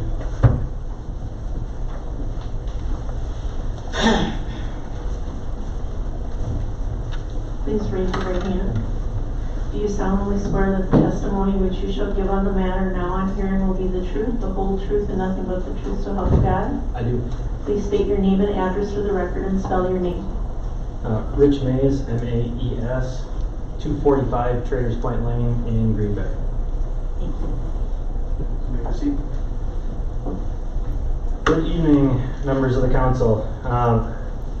Just as Attorney Pangborn did, I'd like to give you some background information on the issues that have been going on over the past year at El Presidente.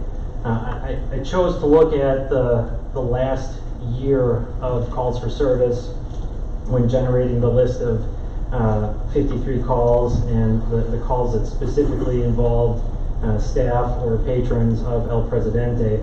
because that's the last liquor license year. So just looking at since the last time that the liquor license was approved, there have been 53 calls for service, 30 of which directly involved staff and patrons at El Presidente.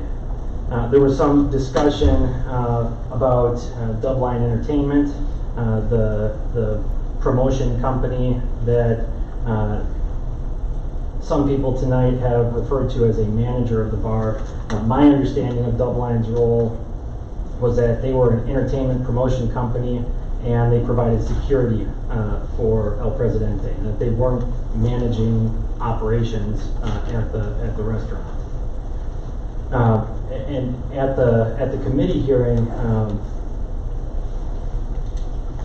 Mr. Laporta testified that during the time that Dubline was employed by the Green Bay location, that he did have short staffing in Two Rivers and was spending more of his time managing the operations in Two Rivers, which apparently was to the detriment of the Green Bay location. So while I appreciate that Mr. Laporta was a good corporate citizen in Two Rivers and for that location, all evidence to the contrary for the Green Bay location.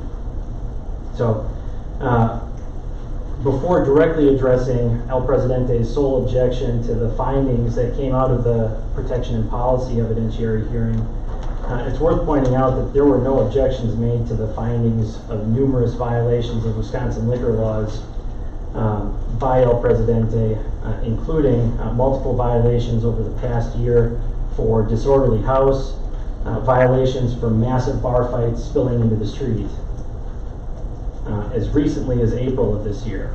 So when we're talking about what those 10 calls for service were, and is it Dubline's fault, is it Mr. Laporta's fault, it's worth noting that as recently as April of this year, there was a fight that spilled out into the street that involved 6 or 7 people sucker punching another patron and then circling around him and stamping on him and kicking him. There were also multiple violations for sale of alcohol to minors that were in the findings of fact. Those violations included in the committee's findings of fact are not disputed and they're not being objected to tonight. I would be remiss as a prosecutor if I did not also point out that during the last year there were also violations of the stipulation agreement that El Presidente entered into when the liquor license was initially issued, including not providing surveillance video upon request for multiple incidents, multiple of these violations and bar fights that have spilled out into the street. Surveillance footage had to be obtained from neighboring businesses, even though El Presidente had agreed to install cameras. More than a year after signing that agreement, there still weren't cameras installed. So while recently cameras have been installed, there was about a 1.5 year period where they should have been installed and were not. And the El Presidente was not able to provide surveillance footage for the incidents that happened as they were obligated to. There was also a stipulation agreement violation for offering an all-you-can-drink special at the bar portion. Mr. Laporta was also present in January 6th of this year, after Dubline had ceased providing services. Mr. Laporta was present when the bar was open after hours. That's one of the 10 calls that happened after Dubline left operations. Now, the only item in the findings of fact and conclusions of law that was objected to, as Attorney Pangborn pointed out, was the conclusion made by the committee that the city is unable to issue a liquor license exclusively for restaurant purposes. That conclusion made by the committee is entirely accurate. The case that Attorney Pangborn cites in his objection had the town of Del Prairie reducing the license premise of an adult-oriented establishment from the entire 8 acres that comprised the property that the business was located on to only include the main bar area. In our situation with El Presidente, the council could do something like restricting the boundaries of a licensed premise to only include the first floor of El Presidente's building, which is currently used as a restaurant. But the city cannot limit the use of the license to a restaurant-only purpose. Once a license is granted, it can be used in any lawful manner within the licensed premise. El Presidente currently, like I said, has a restaurant on the first floor, but at any time they could use that space as a dance club or a bar, or they could convert it to a bowling alley, or they could use it for whatever lawful purpose they want. In fact, when the liquor license was initially issued, the purpose was for a Mexican restaurant. It was only subsequent to the liquor license being issued that they opened up the dance floor nightclub portion in the upper level. There's no mechanism or restriction that can be placed on the use of the liquor license that is more stringent than state statute allows. Once granted, the licensed premises are licensed, period. Even if the city entered into a stipulation agreement, or there was some talk about lease restrictions saying that there would be a restaurant only in the area, or if there was an agreement to only operate until 10 o'clock at night, a violation of those agreements could not result in the immediate revocation of the license, of the liquor license. We would need to go through the same revocation or non-renewal process that we're at the tail end of right now. We would need to go through that process all over again. The bottom line is that the police department, both community police officers and night shift officers, the building owner and I have all had a lot of conversations with El Presidente employees, including Mr. Laporta, over the past year.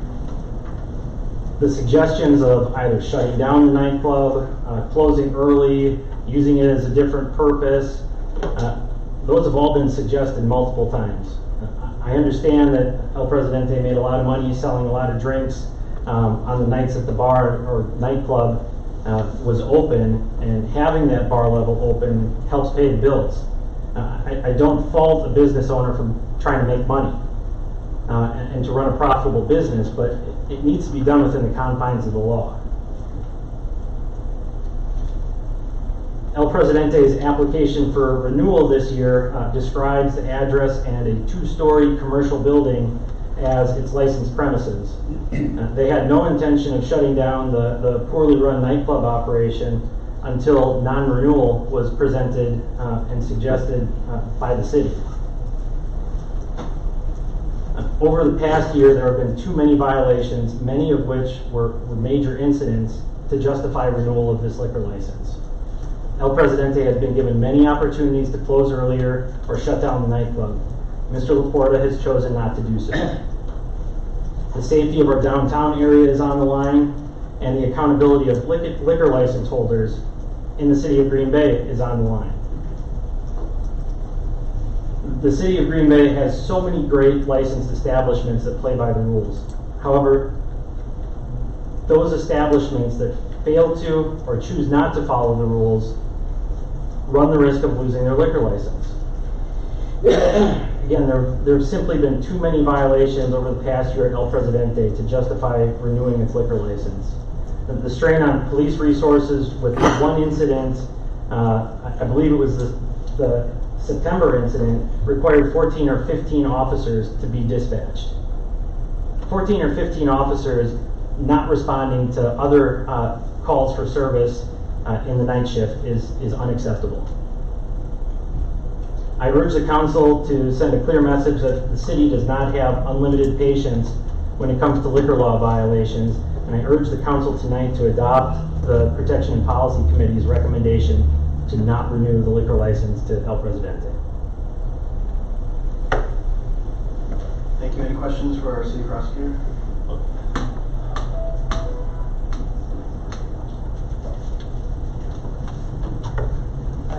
Alderman first. So, is it accurate that we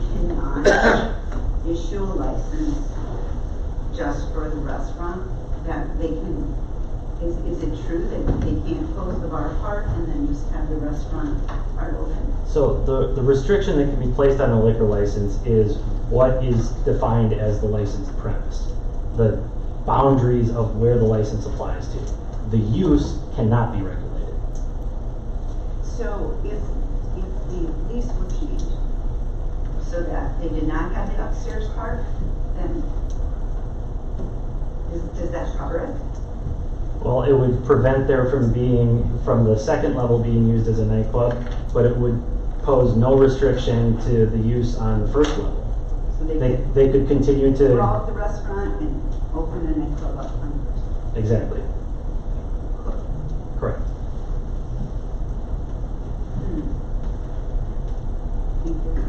Alder from the fourth. Thank you, Your Honor.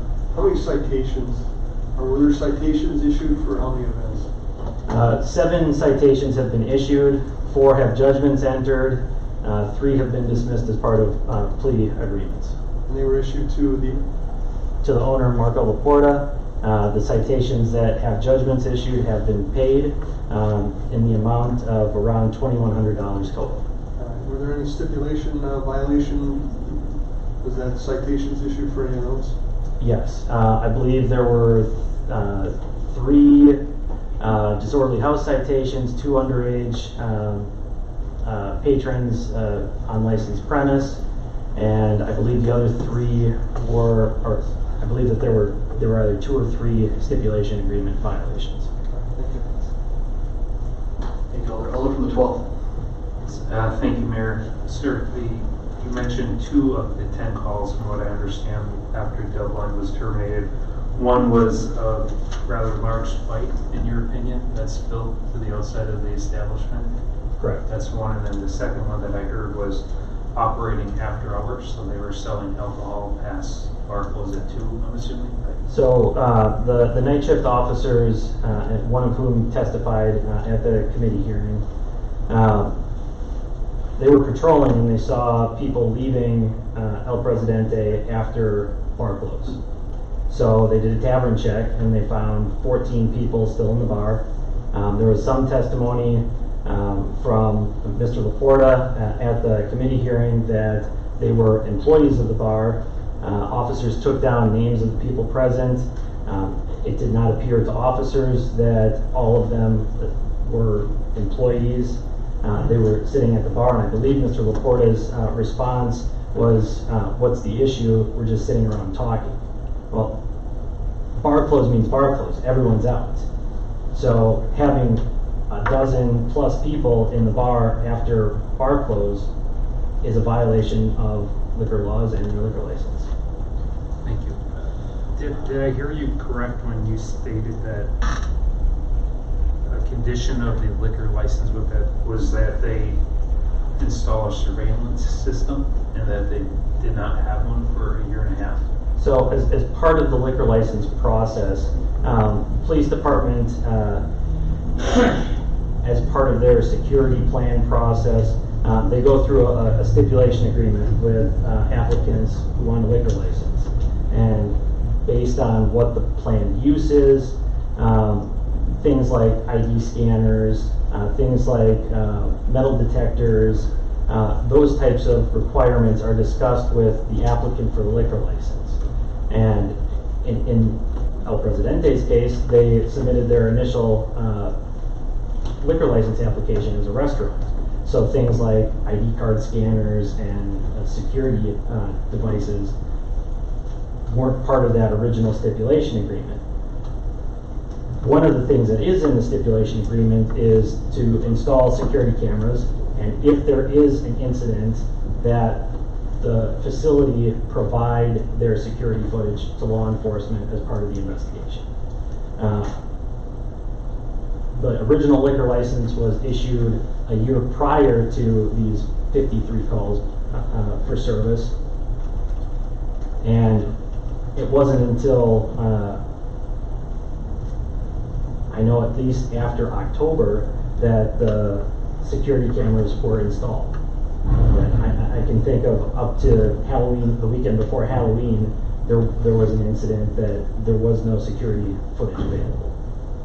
I think at that point, cameras may have been installed, but they were only recording for up to 4 or 5 days when the requirement was to hold on to 2 weeks worth of footage.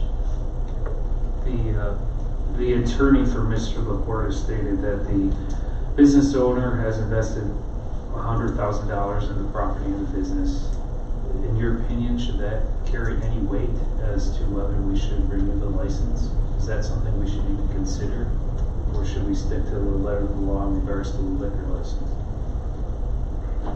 Well, the liquor license can be revoked or suspended or not renewed for a single violation of Chapter 125. We certainly want people investing in our community. We want people investing in downtown Green Bay. To be perfectly honest, I think Mr. Laporta is a good guy. I think he's in over his head with this facility. I think that he has learned through trial by fire and make a mistake, learn from it, and fix it after he's been caught. As far as what the dollar amount is, as far as what he's invested in the downtown and into the building, that doesn't change the fact that he's not running a lawfully operating business. And when you throw alcohol into the mix, which is the purpose of the hearing, what impact does the alcohol have at his business? I mean, these fights that have spilled out into the street that have led to disorderly houses, we're talking dozens, 50 to 100 people for some of these incidents in the middle of the street or in Washington Street, duking it out, tearing each other's clothes off, and they're coming from El Presidente. So is this the type of operation that should be selling alcohol? That's your guys' decision. I certainly don't support it. You answered the question. Thank you. Alderman Hyde. Thank you, Mayor. You had said something that kind of I was curious about. You had indicated that, to your knowledge, this Dubline Entertainment was contracted exclusively for security purposes, and that they did not manage the bar. They were hired for security and entertainment promotion, so promoting events, promoting the nightclub, as well as providing security. And I've had pre-trial conferences with members of Dubline Entertainment. I've read the police report stating that for the underage patrons on the licensed premise, that they showed their ID card, their actual real ID card, not a fake ID, and were allowed into the bar. And there were 2 citations for underage patrons on licensed premise while Dubline was in charge of security. Mr. Laporta is the operator of the business. If Dubline wasn't doing their job that they were contracted to do, I'm not sure why he didn't terminate that contract or why there wasn't a breach of contract. The buck stops with the owner of the operation, and the fact of the matter is there were disorderly house violations and there were underage patrons on premise. Okay, so again, just to restate, they were responsible for checking IDs, letting people into the bar, maintaining an orderly house. But El Presidente was responsible for bar staff. I'm not sure who was responsible for bar staff. Okay. Do you know offhand, before they converted to this nightclub, do you happen to know how many calls, if any, they received as a restaurant? I'm not aware. Okay. And then, and I'm pulling this from memory right now, but the Chapter 33 from the city ordinance that specifically, I think, outlines a point system that we utilize. Was that point system, I guess, executed or exercised with respect to how we notified the bar owner that they might be in jeopardy of non-renewal or losing their license? No, it was not. In fact, had that been the case, after the June incidents that resulted in a disorderly house citation, and actually 3 citations were all, judgment was entered at the same time. the disorderly house and the underage, one of the two underage citations and a stipulation agreement violation were all entered as part of the plea agreement from June. I believe that stipulation, the plea agreement, was entered into in September. At that point, El Presidente would have been beyond the points allowed for by the ordinance. So community police officers and myself had several conversations beyond what the ordinance allowed for in an attempt to give Mr. Laporta an opportunity to turn things around, and those opportunities were not taken advantage of. Okay, so from your perspective, while it might not be clear cut in terms of strike one, strike two, strike three, you're out, you feel that the city gave him ample opportunity to correct by way of warnings to, I guess, correct behavior. Absolutely. Okay, and then maybe one final question that I would have for you, and this is more just informational for me and perhaps some of the other alders. If, depending on the outcome of council's decision tonight, does he still have another opportunity through civil court to protect his license? My understanding is that tonight is, well, in regards to the liquor license, that decision ends here. I mean, any decision by the council can be appealed to circuit court, but at that point, the circuit court is looking for an arbitrary and capricious standard. So if there's data, if there's information that it creates a rational basis for the council's decision, it's not going to get overturned. Okay. That's all I have. Thank you. Any further questions from council? Thank you. We'll now entertain rebuttal arguments. Does the licensee wish to present a rebuttal? Absolutely, thank you. There were a couple of things indicated by the city attorney that I do wish to speak to, and specifically to your question, sir, as to the authority that was given to Doubleline. I would direct you to the finding number 14, the factual finding, which indicates Mr. Laporta testified that when he took over the business in March 2018, Doubleline Entertainment was then serving as the management company for providing security and bar management services for the bar at the licensed premises, and continued to provide those services until their contract with El Presidente Green Bay LLC expired in October 2018. So that was the finding of the committee. There has been no written objection that I saw from the city attorney's office to that finding. Mr. Laporta testified that he gave them that full authority as indicated in finding number 14 to operate the bar. Mr. Laporta is not here. I said this before, but I want to reiterate it. He is not here to make excuses for the violations. He is not here to fight the violations. He admits the violations. He accepted 7 of the citations as a plea agreement, and he paid the citations. So he agrees there were issues with the bar. There was a statement by the city attorney that the city of Green Bay's safety is on the line if the bar continues to operate. I would qualify that. Right? If this bar continues to operate, there's a problem.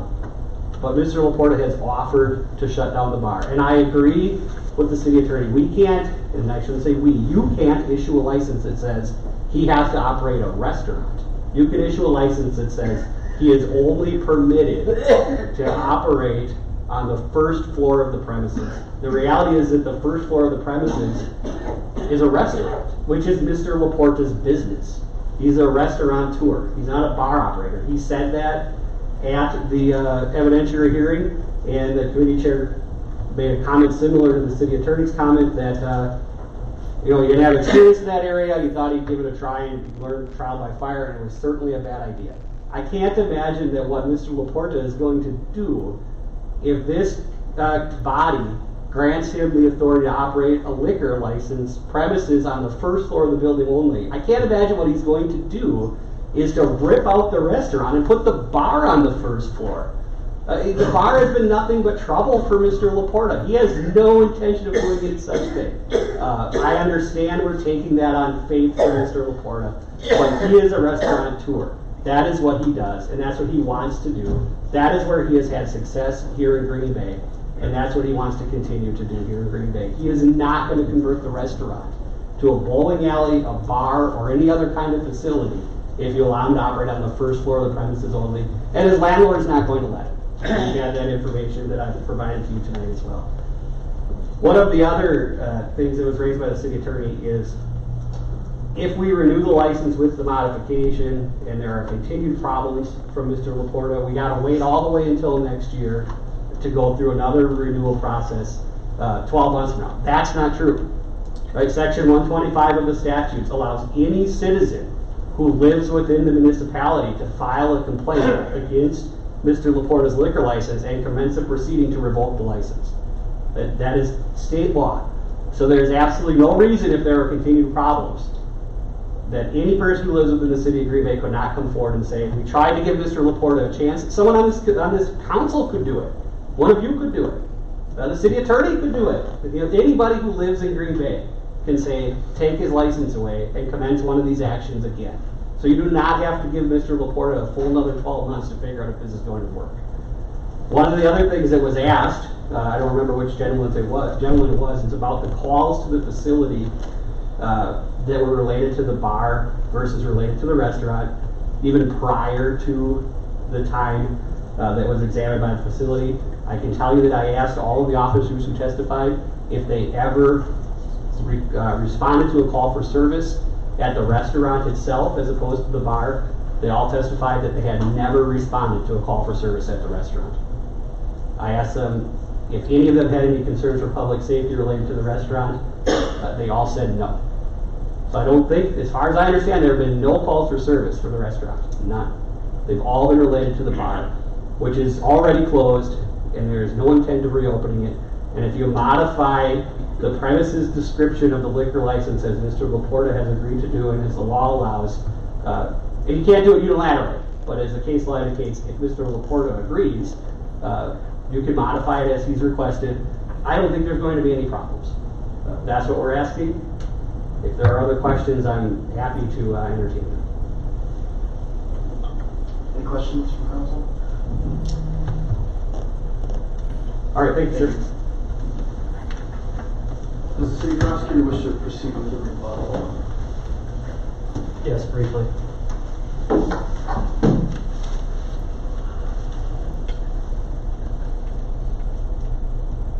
Attorney Pangborn, in his rebuttal, continues to point the finger at Dubline, but pointing the finger at Dubline doesn't absolve Mr. Laporta of his responsibility as a business owner for how he has operated his business over the last 12 months.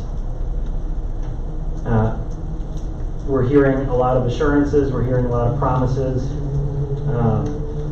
but the proof is in the pudding. I mean, all of these options have been presented to Mr. Laporta over the past year, and he's failed to act in the interest of the downtown community. He has failed to implement these changes on his own, and it's only now that his liquor license is on the line that he's even open to the suggestion of making some of these changes that should have been made months ago, if not longer time period ago. So again, I would urge the council to adopt the Protection and Policy Committee's recommendation to not renew the liquor license. Thank you. Questions? Alderman Knight? Rich, just two quick questions for you. With respect to the point system that was referenced earlier, does that reset? And specifically what I mean is, hypothetically, if we were to grant him renewal of his license, is he still at that point maximum where if he has one more violation, that could be instituted? I would have to check the ordinance again. My understanding is that it's per license year. I mean, once the license is granted, then it's kind of like a driver's license where it would reset after a year. Okay. And then my second question is it, well, we can place restrictions on location, so for example, you can't have second floor. are we able to place restrictions on the hours of operation? No. The liquor license, chapter 125 says that license holders may remain open until bar time. So putting a restriction on the liquor license would be in conflict with, would be more restrictive and in conflict with state statute. So that's not something the council could, that's not a restriction the council could put on the license. Are there, and I understand you may not know this as it relates to like the licenses that relate to the food service part of the business. Are there sort of like separations, if you will, like you need a special permit to serve during third shift? I don't know if that's such a thing. Or is it kind of like once you have that food permit, you can operate anytime? Correct. Okay. Thank you.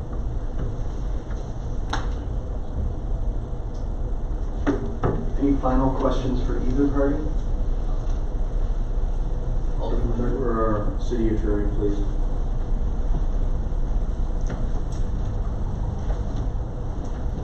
Question, if the, can't remember his name, Mr. Laporta surrenders to the business of operation with hours, that agrees to and writes a contract with the city that they'll be closed at 10 o'clock, 9 o'clock, etc. Isn't that legal? He can enter into a stipulation agreement with the city. That'd be no different than the stipulation agreement that he entered when he initially got his liquor license. And there have been violations of that stipulation agreement. If he were to violate the agreement to only remain open until, say, 10 o'clock, the recourse for the city wouldn't be revocation of the liquor license. We would have to go through the revocation process. We'd have to have someone file a complaint. We'd have to go through the hearing, and it would have to come back to council. The recourse for violation of an agreement to close at 10 o'clock would be a citation, a forfeiture. That would be the city's recourse. Thank you. Alderman Ford. Thank you. Mr. Meeks, a question for you. So, say we gave them permission to run it as a restaurant, we have stipulation agreements, we got rules and agreements and everything stacked a foot high. He violates it once, we issue him a citation, the process is it goes to municipal court, correct? Correct. At that time, his attorney could ask for a delay, change of venue, numerous other tactics to delay the process. Yes, it that's could true. go on for over a year, could it not? Yeah, the citations that were issued in June weren't resolved until September. There were reschedules that were requested. There was a change of attorney in that time. There are delays that happen once a citation is issued and goes to municipal court. In fact, many times, many of these individuals that receive multiple citations, although they may claim they were only found guilty of one or two, in reality it was a plea deal where many of them were dropped, and just so we could get it through the system and get a conviction, is it not?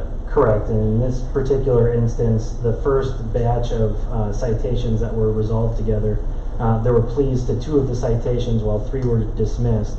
The 2 subsequent disorderly house and operating after business hours violations, Mr. Laporta was found guilty by default. He didn't show up to contest those citations. Thank you. Any final questions for either party? Seeing none, I'll entertain a motion to close the floor. Motion to close the floor. Second. Motion made by Alder from the 7th, second by Alder from the 5th. All in favor of the motion to close the floor, please signify by saying aye. Aye. All opposed, nay. At this point, I'll entertain a motion to move into closed session for deliberation. Closed session. Motion made by Alder from the 7th, second by Alder from the 10th. To move into closed session. All in favor of the motion to go into closed session, please signify by saying aye. Aye. All opposed, nay. The holder who made the motion, please read the language.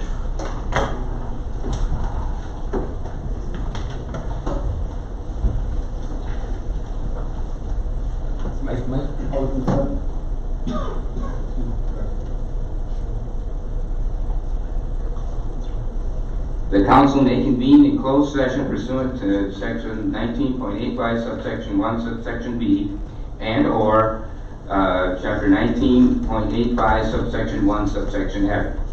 For the purpose of considering information in respect to licensing for a person, the council may also convene in closed session pursuant to Chapter 19.85, subsection 1, subsection A, Wisconsin statutes for the purpose of deliberating a case which may be the subject of a quasi-judicial trial or hearing before that governmental body.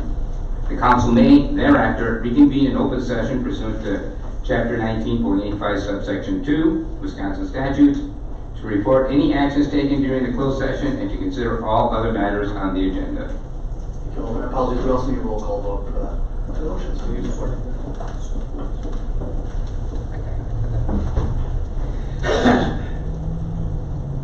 Yes.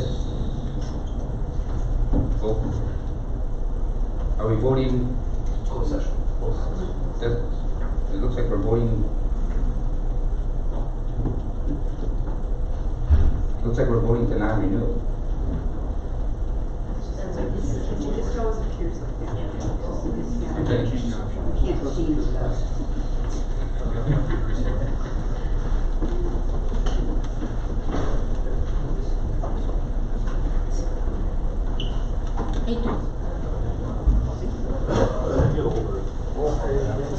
Motion.